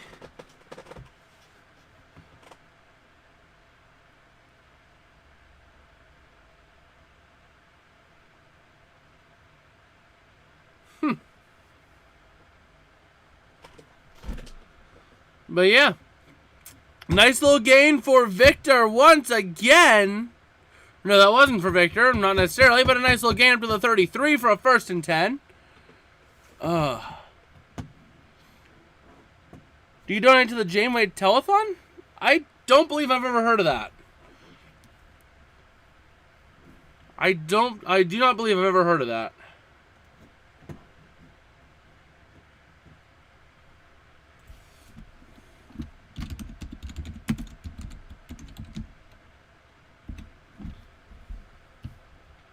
Oh, boy.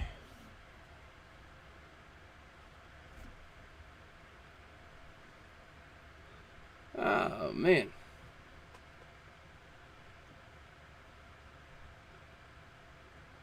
Oh, that's what it was. Yeah, I had not heard of it before today.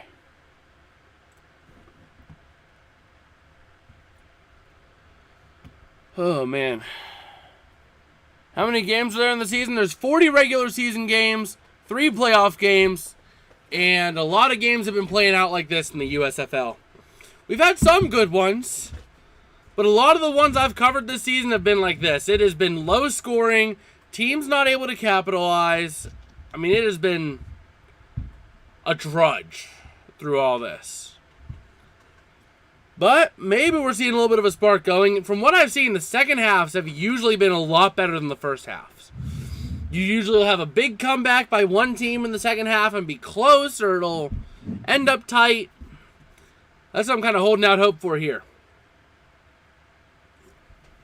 I mean, don't get me wrong. Football, definitely having football is better than having no football. But this football is just, at times, tough to watch with how bad some teams can escape and get away, you know? But we're trying our best to see what we can do here. Right now, this game has been all showboats. I mean, what else can I say that I haven't said? Rushing yards about 1-to-1. Passing yards almost 2-to-1. Total yards almost 2-to-1. Time of possession just over 2-to-1.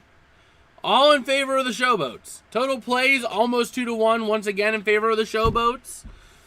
And the Showboats have had 4 red zone attempts. 4. And they have come close to the end zone, but they have a whopping 1 touchdown to show for it. So, I'm doing what I can here, but this game has just been an absolute trudge. Ugh. Man. But we'll see what happens.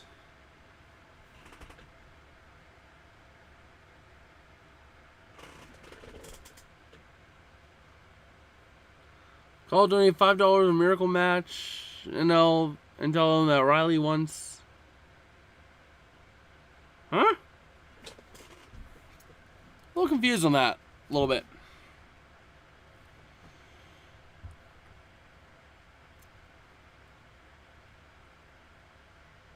Oh, boy. But yeah, we'll see. 2nd and 14 after a completed pass for a loss of 4. So 2nd and 14 at the Memphis 37 now for the Generals. They're trying to get something going. They're trying to get something to move and work. But we'll see what they can do. Not quite sold on what they're going to do, though, because this game has just been a slow trudge for all of these teams. So 2nd and 13 now at the Memphis 36 after it was actually, just a loss of 3, not a loss of 4. And Prukop going to scramble for 10 yards to the Memphis 26. So maybe they're going to enter the red zone for the first time today, and we'll see what they can do. So 3rd down and 3 at the Memphis 26 coming up. And we'll see what the Generals have in store. Hopefully they've got something good here because, well, they can really use it. Oh, man. So we'll see 3rd and 3 coming up at the Memphis 26. And it's going to be a nice gain, or actually a nice rush by Prukop for a gain of 9 down to the Memphis 17. And the Generals are in the red zone for the first time today. We'll see what they can do with it. Hopefully they can turn this into some points, like maybe a touchdown to make it a 1-score game. Because if they can, that would be incredible. Otherwise, it's going to be a long day for the Generals.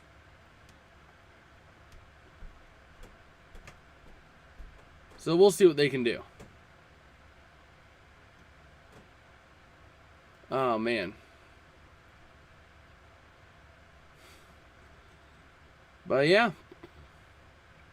We'll see. 1st and 10 of the Memphis 17 coming up. And we'll see if they can get something to go. Oh, man. So, 45 to go in the third. We'll see.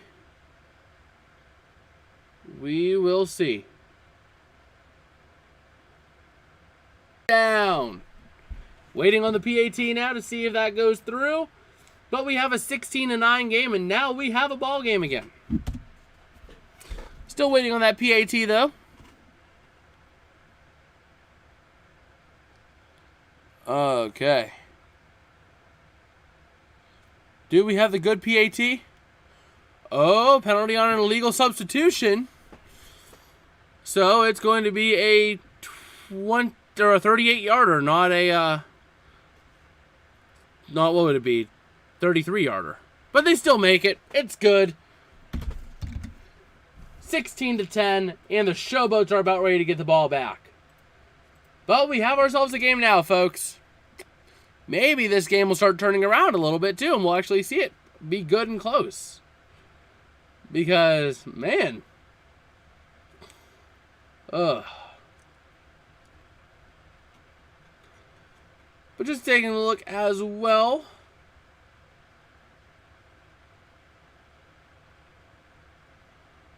And see what we've got running here. All right. Ah.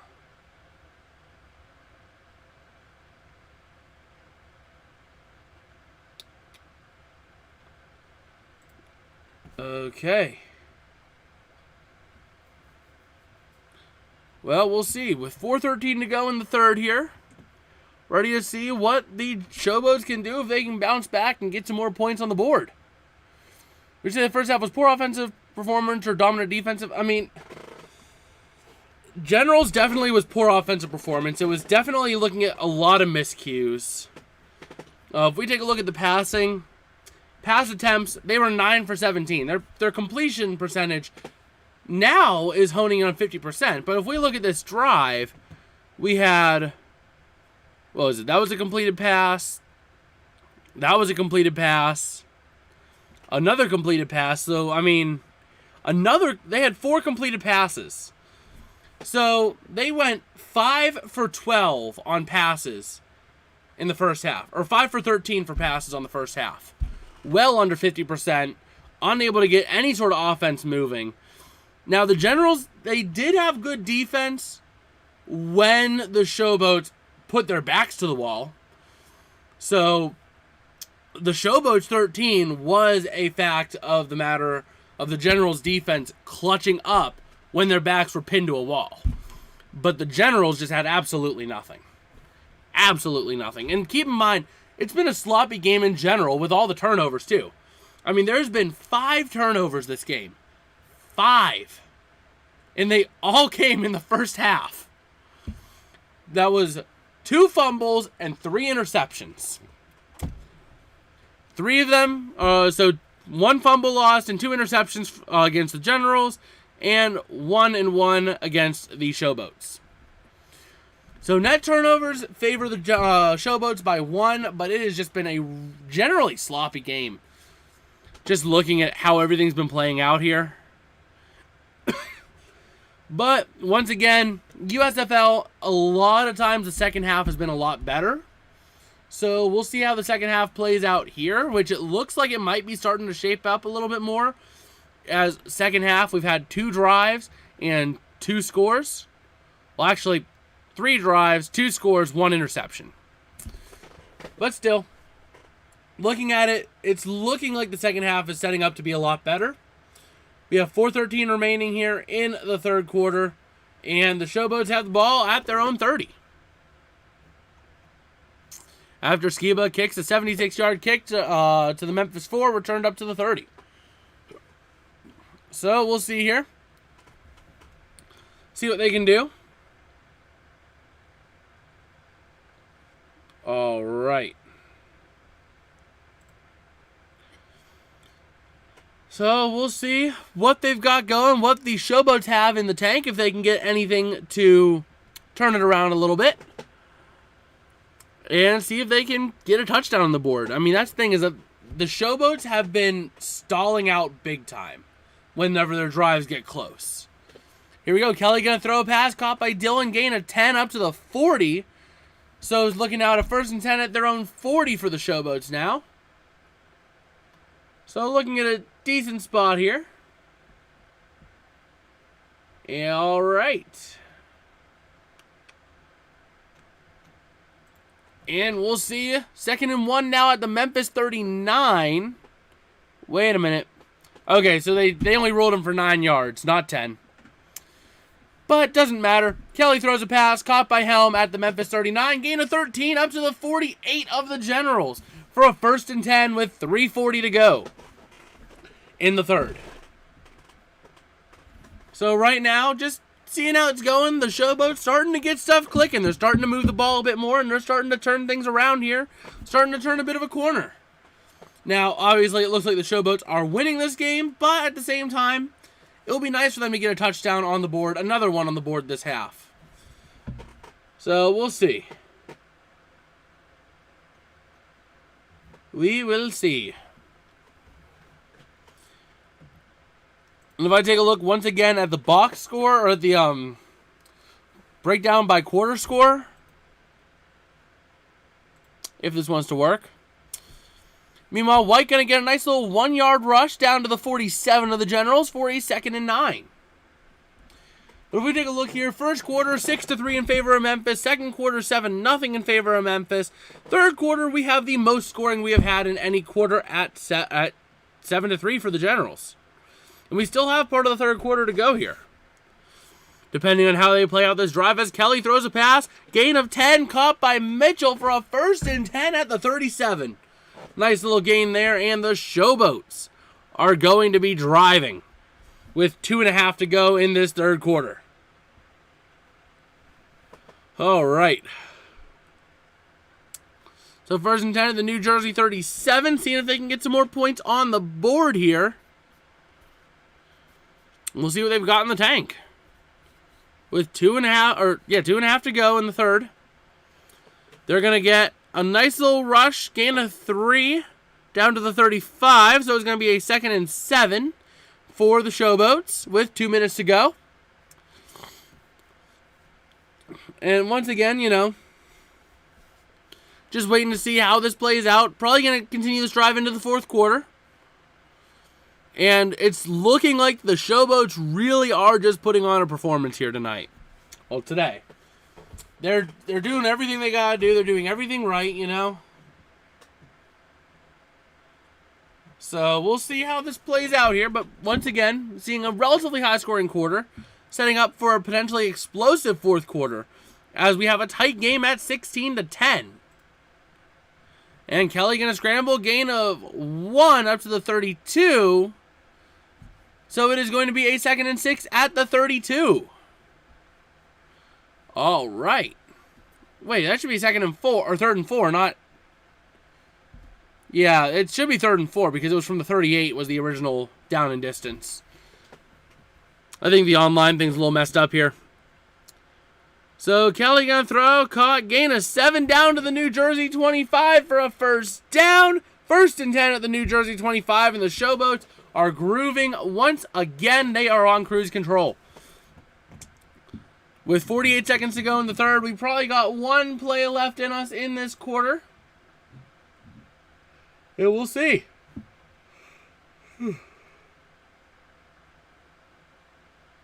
Huh. Well, let's see. 1st and 10 at the New Jersey 20, or 2nd and 10 at the New Jersey 24 now. And that's going to take us to the end of the 3rd. Maybe 1 more play because it might have been an incomplete pass. We'll see. We will see. Ja. All right.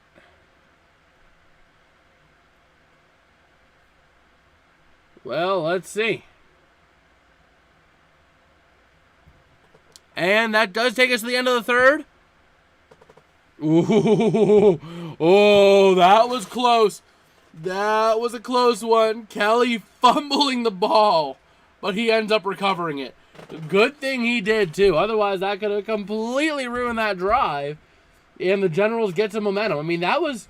The Generals needed to recover that fumble if they wanted a chance to stay in it, you know? They had to recover it. They had to stay with it. Because if they recover that, they could run down, score a touchdown, go up by 1 in the fourth quarter. But now, they're sitting here, missing that fumble, and the Showboats have it at the New Jersey 24 for a 2nd and 4. Or 2nd and 10.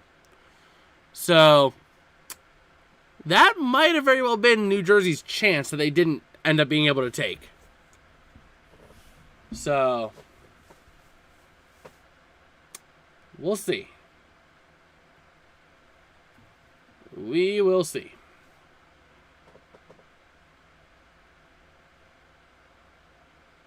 Wow. But yeah, end of the third here. Things are really shaping up for the Showboats. They are really looking like they are playing their cards right. At this point, get another touchdown on the board here, you know, burn some time off as much as you can. You'll be looking good. So we'll see. As we're getting ready to start the fourth quarter here, and oh, I had that 10 over. It should be over here. That looks a little better, doesn't it? Doesn't it look a little better? All right.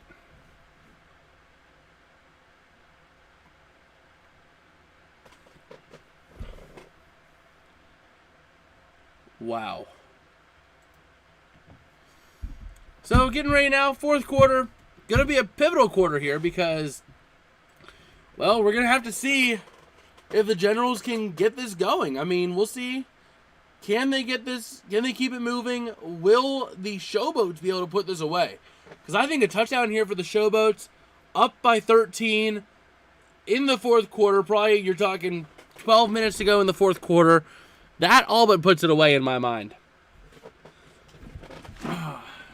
You know what? I'm going to stand up for a little bit. Because I need to get up. I need to move around a little bit. Feeling better. But yeah, right now, the way things are going, the Generals going to need to get some defense going here. Going to need to get something going. Get a nice quick stop here. Keep themselves alive. But the Showboats, they need a touchdown here. I don't care what you think. If they get a touchdown here, that all but puts this game away. Because you're talking 13 points. You think the Showboats should press the brakes? Become more aggressive? I mean, be aggressive here. You know, especially if you get down to like the 10, the 5. Especially if you get down around the 5. Be aggressive. Aggression paid off earlier in this game for you. And the camera's having a hard time focusing. You gonna focus, buddy? How about we do this, huh? Here we go, boom, boom. A little bit better. But yeah, right now, they need to go back to that aggression. Especially if they get close to the end zone and they're pushing in. You know, if you're down to the 5 and it's 4th and goal, go for it. Put the nail in the coffin. If you fail, big whoop. The Generals haven't been able to do much on offense all day. They might be getting a groove now, but man, you pin them way back. And it's going to be, never mind. White going to rush it, and it's going to be a gain of 5 at the New Jersey 20, and then they end up losing a yard. Actually, they don't lose a yard, but it goes nowhere. So 4th and 6 at the New Jersey 20. Kick the field goal here. Go up by 9. Cut your losses. That's what I expect the Showboats to do. Cut your losses here. Although they have gone for it before in situations like this, I don't think this is the time to do that. Guess you could pin them back, but if you fail, they're starting at the 20, you know? I mean, and it's only a one-score game. If they go down and get a touchdown, you find yourselves in the hole. And then you're having to scramble back, you know? So kick the field goal, get a 9-point lead, 2 possession, take the safe call here. Right? That's what you're doing, right? Right, Memphis? You're not crazy enough to go for it, right? You better not be. Still waiting to see on the field goal attempt here. Or at least the presumed field goal attempt. Waiting to see if they can make it.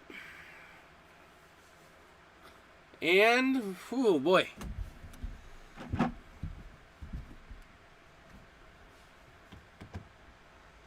Do they do it? And they do kick the field goal, and it is up and good. 19-10. The Generals about ready to get the ball here, with 13:40 to go in the fourth quarter. So we'll see. We will see what they can do now. I mean, the Generals, the offense started clicking last drive. They went 5 for 5 last drive on the passing game, or 4 for 4 on the passing game last drive.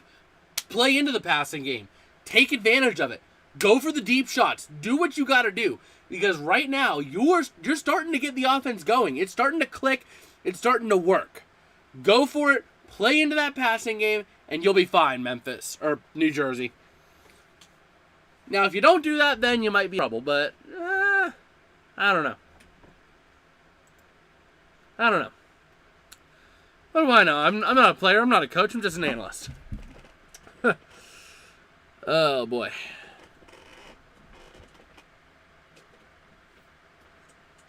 Well, then.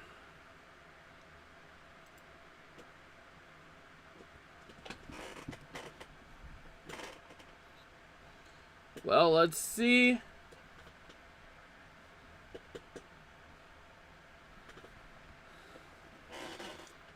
Oh, man. So, we'll see what the Generals can do now. And see if they can get something.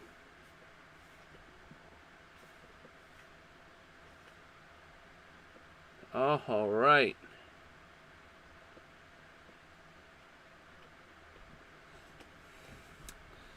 Well, right now things are looking good. You know, just that little bit of standing helped a little bit. And right now we're ready to see if the Generals can keep this going and keep things moving.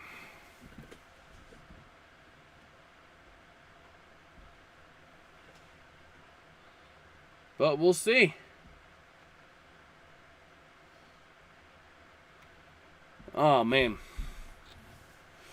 I mean, right now, the Showboats are in a good spot. They're in an advantageous spot. They have a 2-possession lead. But the Generals can cut into that. If they can lean into that passing game, I mean, I don't know.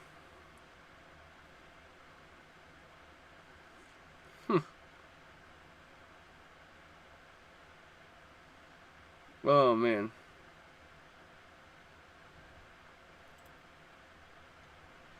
But yeah. Just taking a look here. And New Jersey going to have the ball at their own 29 now. After the kickoff. And we'll see what they can do with this.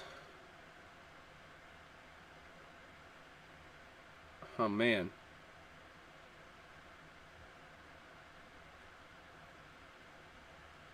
Well, let's see.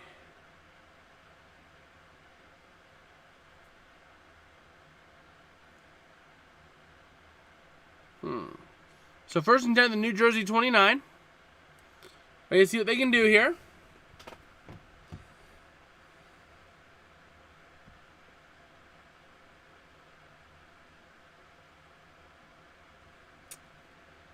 All right.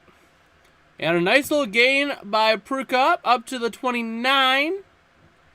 And moving up to, was caught at the 29, moved up to the 35 for a gain of 6. 2nd and 4 now at the New Jersey 35 for the Generals. Oh, boy.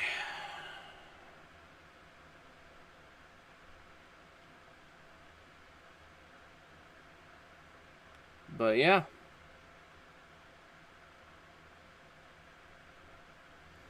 Ready to see now. 3rd and 4 after a rush for no gain.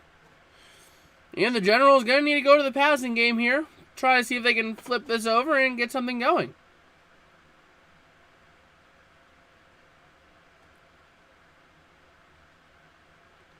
All right. If they don't score here, do you think the Generals will still have a chance? I mean, I think they will, because they do still have all their timeouts, so they can force the Showboats. They can force their hand, quite possibly. And then you have the ability, I think they have the onside kicker. I think they even have the 4th and 15, if I'm not mistaken. I could be wrong in that, but I do think they do still have a chance. But they're going to have to, they're going to punt it here now, because it's 4th and 4 at the New Jersey 35 after an incomplete pass. So 12:28, you figure you give the Showboats the ball. They're probably going to take 7 minutes off the clock. 8 minutes if you can't stop them. And if you can prevent a score, then you're down 9 points with 4.5 minutes to go. Ideally with a couple timeouts at least in pocket. So you're probably talking a chance, but you're going to have to be basically flawless after this. After this next Showboats drive, you pretty much have to be oh, no. Oh, man. The punt was returned from the Memphis 17 to the New Jersey 49. That hurts. Because now, you can't give up that much. Now, if you can stop him here and not let it and make him go 3 and out, you got yourself a good chance. But you got to make him go 3 and out here at this point, basically. So we'll see.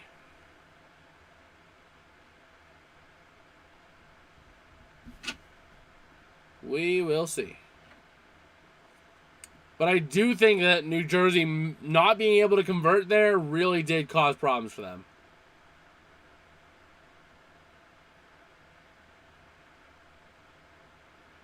So, we'll have to see.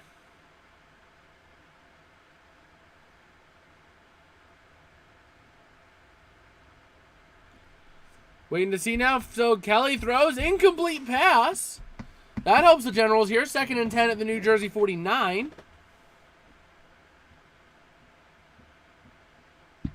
So we'll have to see. We will have to see how they can play here. The Generals having a chance. If they can get themselves to stop here, I mean, they could be looking solid.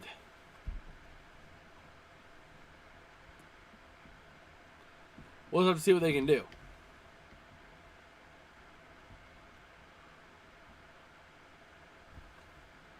All right. And man, White going to get a rush for 15 yards down to the 32. Well, that's going to hurt the Generals. 11-12 to go. And the ball's at the New Jersey 32. So basically you're giving up 3 points at least. So that's a problem. That is a problem.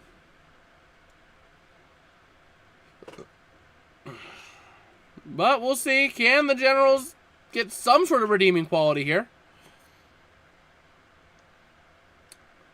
2nd and 8 at New Jersey 30 after a 2-yard rush. The Showboats really pounding out the ground game here, trying to get something to work. They're starting to get things to go a little bit better here for them with the ground game.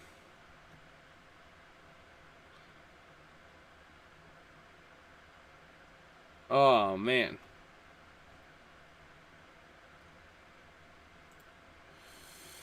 But let's see. Oh, wait a minute. Kelly throws a pass, intercepted. But that intercepted by Daniel. But then there was a penalty on Daniel for defensive pass interference. Oh, great. 1st and 10 at the New Jersey 14 in Memphis. You gotta put the dagger in at this point. You gotta go for it. You gotta do it.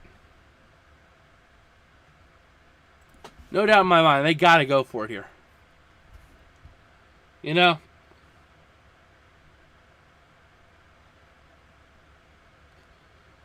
But we will see.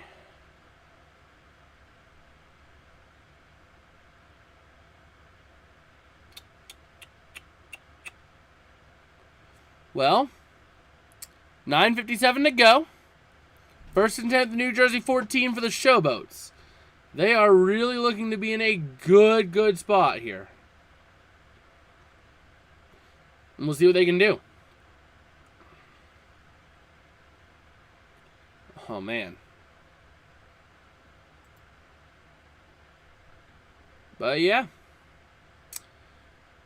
First and 10 at the 14 of the Generals. Let's see what they can do.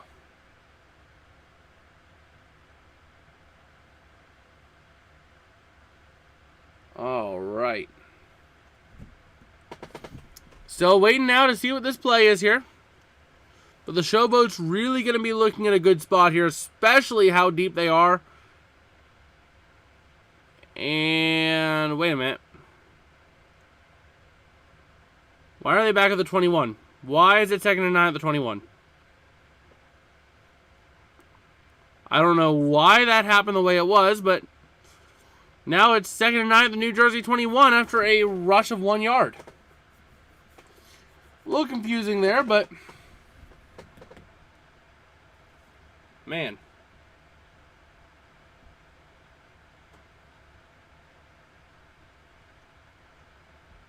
Well, we'll see what they can do here.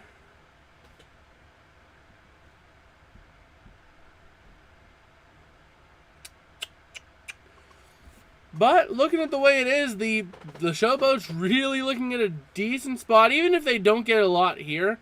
Getting another 1 yard run. 3rd and 8 at New Jersey 20. Still looking good. Still looking good.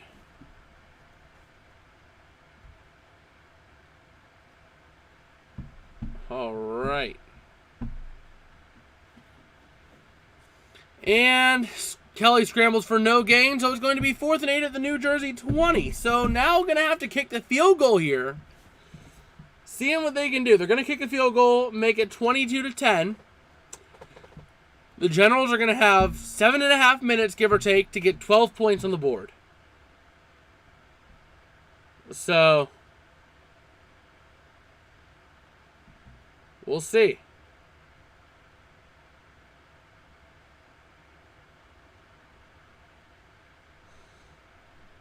Wow.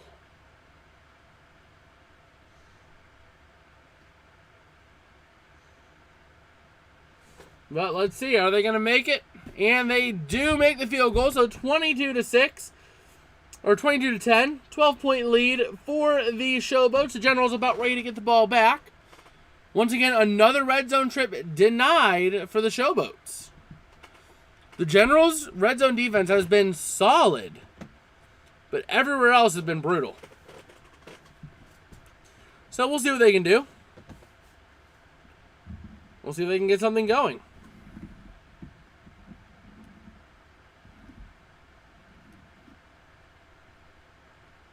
Oh, man.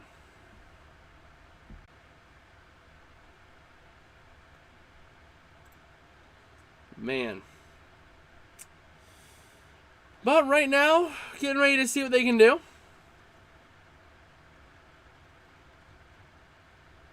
And hoping for the best for the Generals. Try to make it a close one, you know?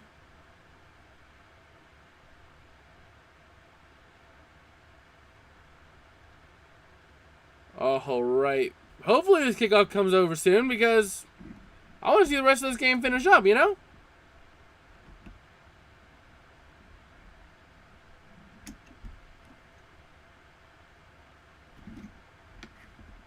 Oh, man.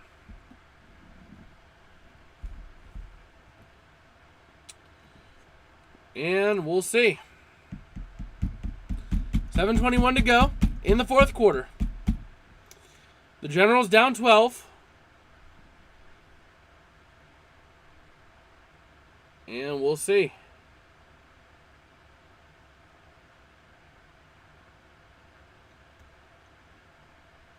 We will see.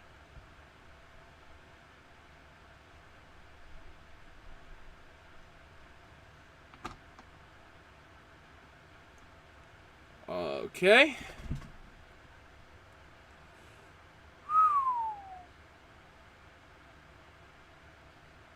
Man.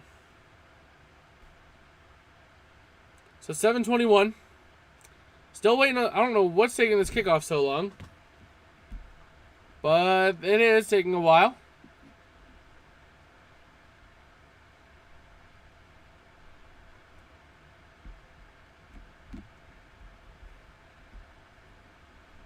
And we'll see it.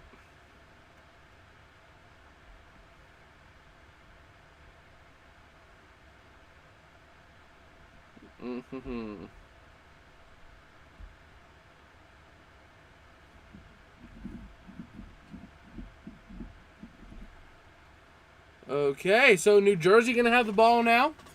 First and 10 at their own 30 after the kick. And we'll see.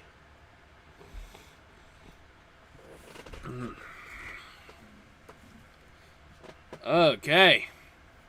So this is going to be the drive here. If this drive fails to do a thing for the Generals, then it's going to be over. And you know what? A nice little 18-yard pass to start off the drive works out great. And there we go. First and 10 at the 48.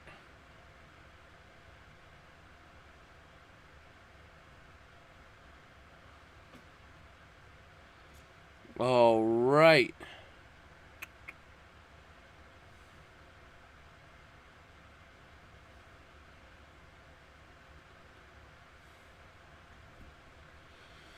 So now another nice gain of first and 10 at the Memphis 40. And right now the Generals offense is starting to click.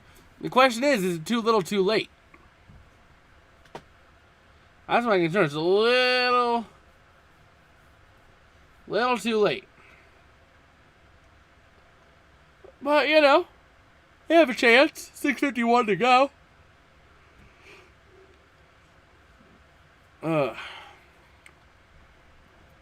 It's a nice little pass. Once again, the passing game has been working.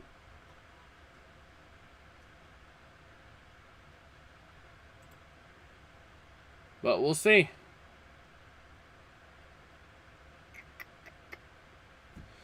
And another little gain there, 9-yard gain. Second and 1 at the Memphis 31 with 6:20 to go. And the Generals are starting to move the ball here. And then an incomplete pass. Oh, well.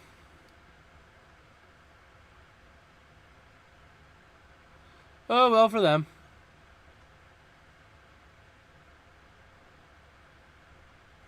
But yeah, the Generals getting things going a little bit here. And we'll see what they do. 3rd and 1 at the Memphis 31.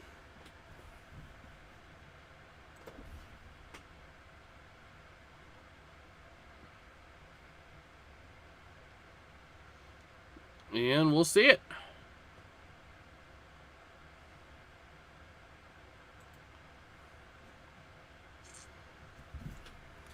And, oh boy, a 17-yard rush by Prukop.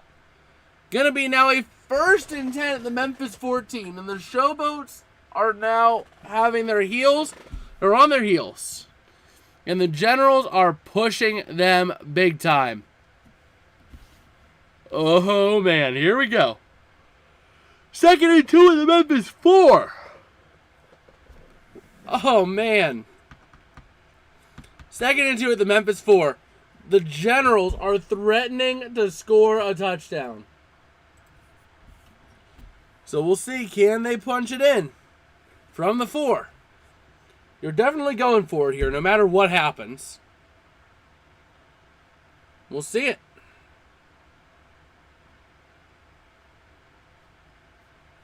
Still waiting. 2nd and 2 at the Memphis 4.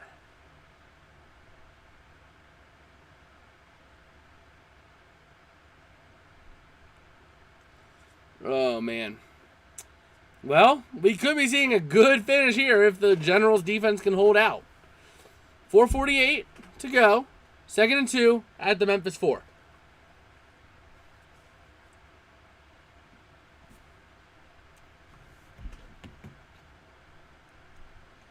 And we'll see.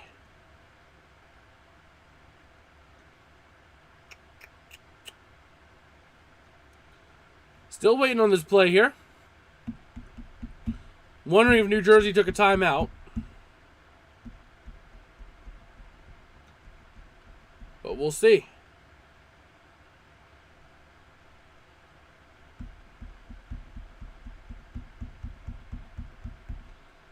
And they end up getting a touchdown. Prukop pass caught by Victor at the Memphis at the 4.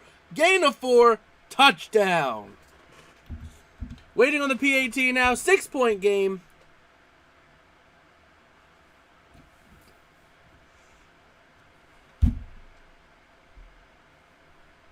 Man.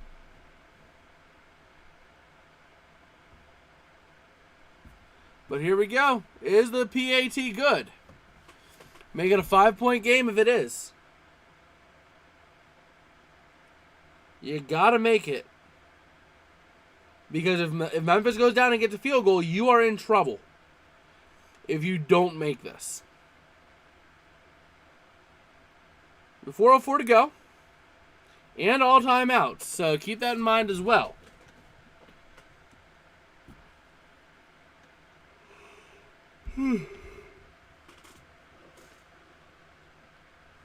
Ugh. So still waiting for the PAT.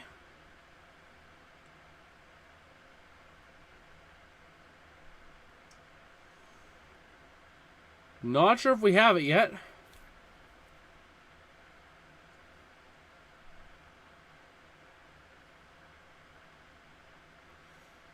And not sure. Was it no good or has it not happened yet? Because I have not seen an update on it. But the General's definitely in contention now.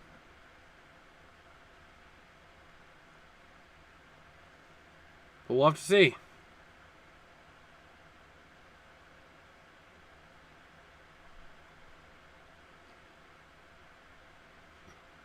Oh, man.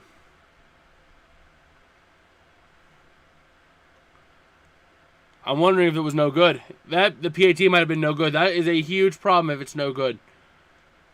Because then all the Showboats need is a touchdown and they go up by 9. And that would all but do it with how little time's left.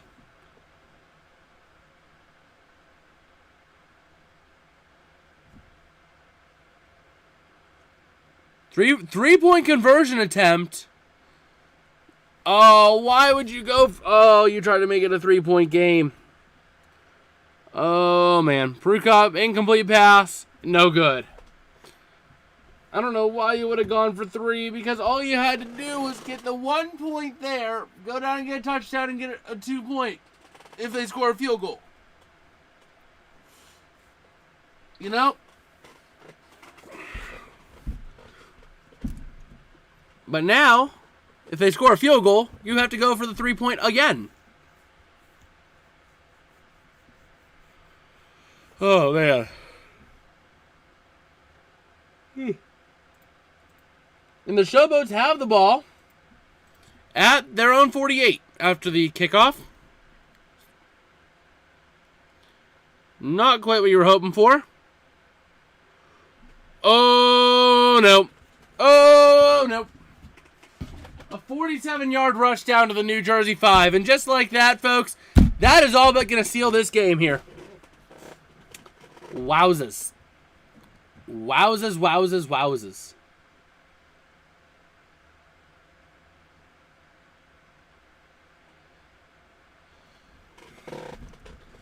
That is not what you want to see. First and goal at the New Jersey 5, especially if they end up getting a touchdown. Oh, man.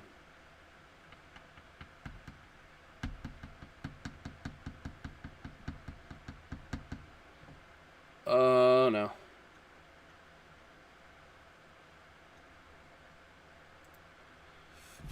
Second and goal at the New Jersey 2 after a nice little rush.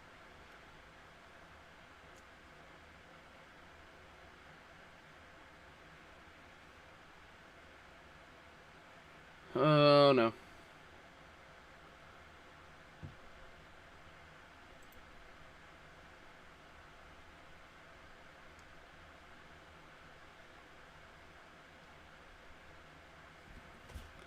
Third and goal at the New Jersey 6 after a loss of 4 on the rush.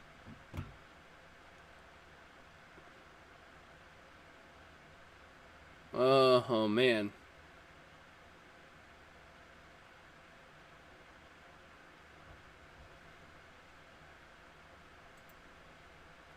Third and goal at the New Jersey 6 now. Can they punch it in? If they punch it in, that all but ends this game. No doubt. If they don't punch it in, the Generals have a chance. But they're going to be living on a prayer.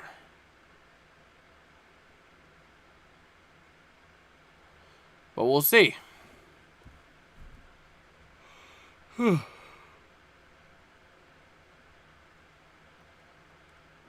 Man.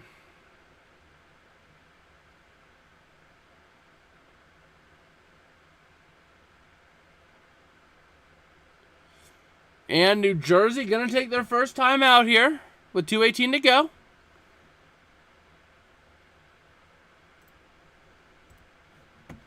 So we'll see what they can do with this.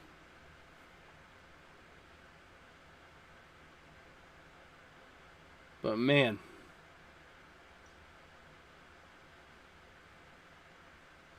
I don't know.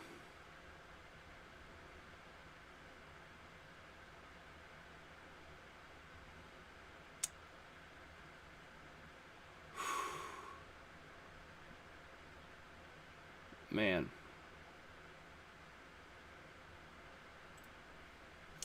Fourth and goal at the New Jersey 6. So that is good for the Generals. Going to get a field goal, but that's it.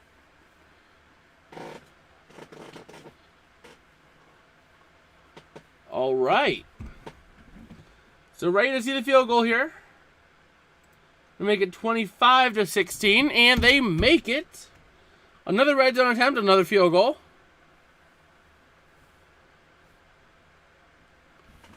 Oh.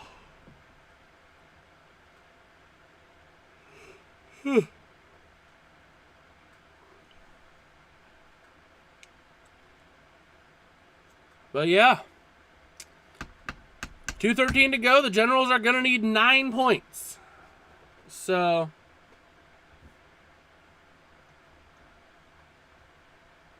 we'll see.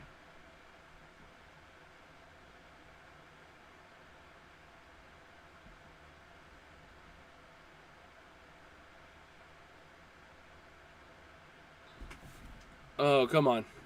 Let's see if the Generals can salvage anything out of this. We'll see if they can. But man.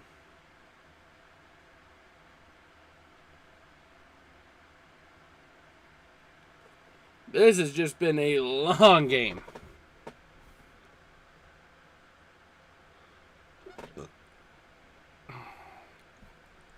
This has been an absolutely long game here, but we're getting through it.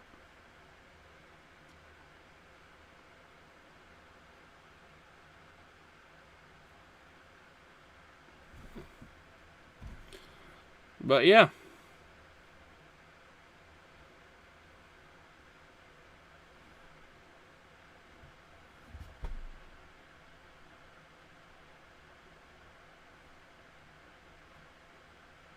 All right.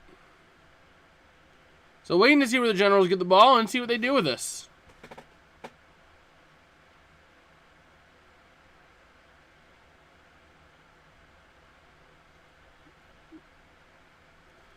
Oh, come on.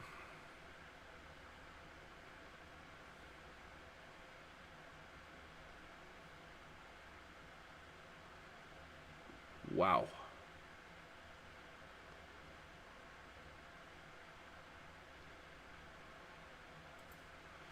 Well, here we go. The Generals having it at the 37. Their own 37. And it's going to be an incomplete pass on 1st and 10. So we're looking at a 2nd and 10 from the New Jersey 37. Down by 9. This game is going to come down to the wire here as we reach the 2-minute warning now. Oh, man. Yep, 2nd and 10 now on the other side of the 2-minute warning. And the Generals are going to be trying to make a comeback. See if they can do something with it. Right now, they're going to need points. They're going to need 9. They need a touchdown and a 3-point conversion. And then that would send us to overtime. Which, kind of, please no. But, if we have to, we have to. You know, if we have to go overtime, we have to go overtime. But we'll see. Viva C.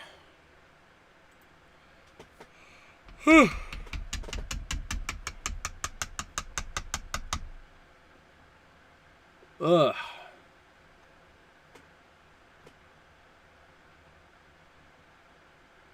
Man.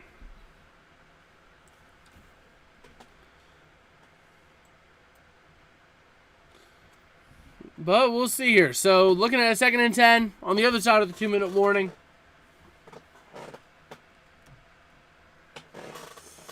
Oh, boy. Waiting on the other side of the 2-minute warning here.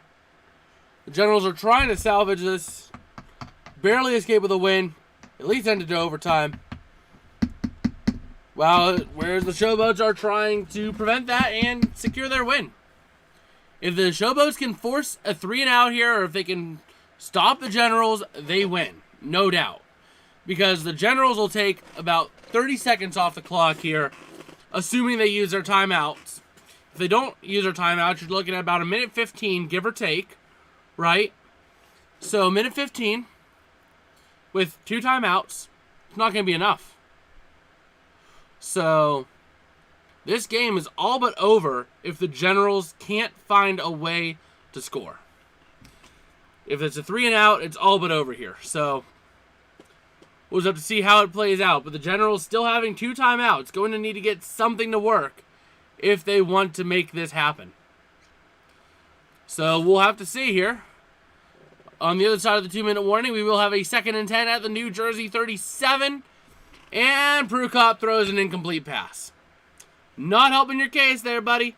3rd and 10 at the New Jersey 37 now. And, man, they need to get something here. They need a big play. If they don't get a big play here, you're talking being down to 1:30, giving up the ball. The Showboats are going to have it with like 1:20, give or take. And that's going to be a problem.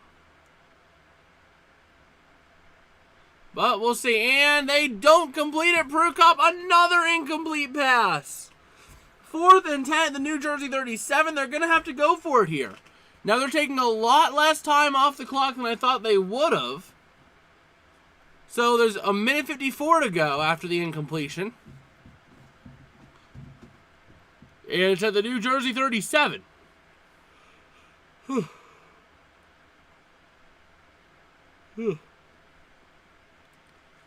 Let's see, Christopher Bradford saying, let's go Showboats. Well, they've pretty much all but got it locked up here. All we need is a Showboat stop here, and they've all but won it, because they're going to take over in New Jersey 37, which is a 55-yard field goal, which should be a conversion. And it is it's a complete pass, but it's only a gain of 1.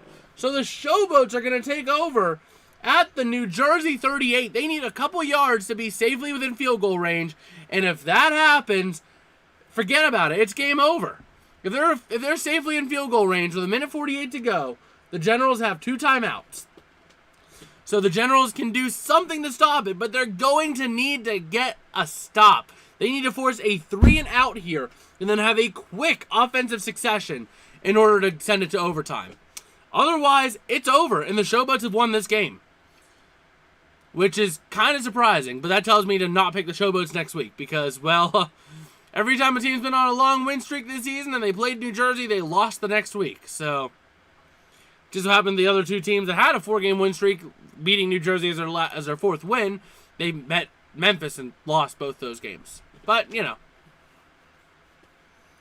Waiting to see here now. All Memphis needs is just a nice first down or a big gain, something to put them comfortably in field goal range to where it's just a simple chip shot. Then they're going to be looking good. Otherwise, it's going to be an interesting one here. And, Washington going to lose 3 on the run? New Jersey should be using their first time or their second time out here, if I'm not mistaken. But with 55 seconds to go, that's a problem. They're letting too much time go off the clock. It's gonna be positioned at the 42, so 3rd and 14. But the Showboats are going to need to get something here to comfortably put it away. That's the problem. So we'll have to see. And it's a 3rd and 14 at the New Jersey 42 with 55 seconds to go. So New Jersey is in it. They are in it. They have a fighting chance. Oh, never mind.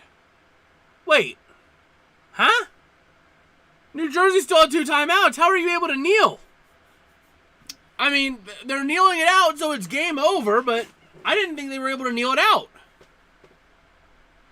So that's going to be it. Kneeling it out.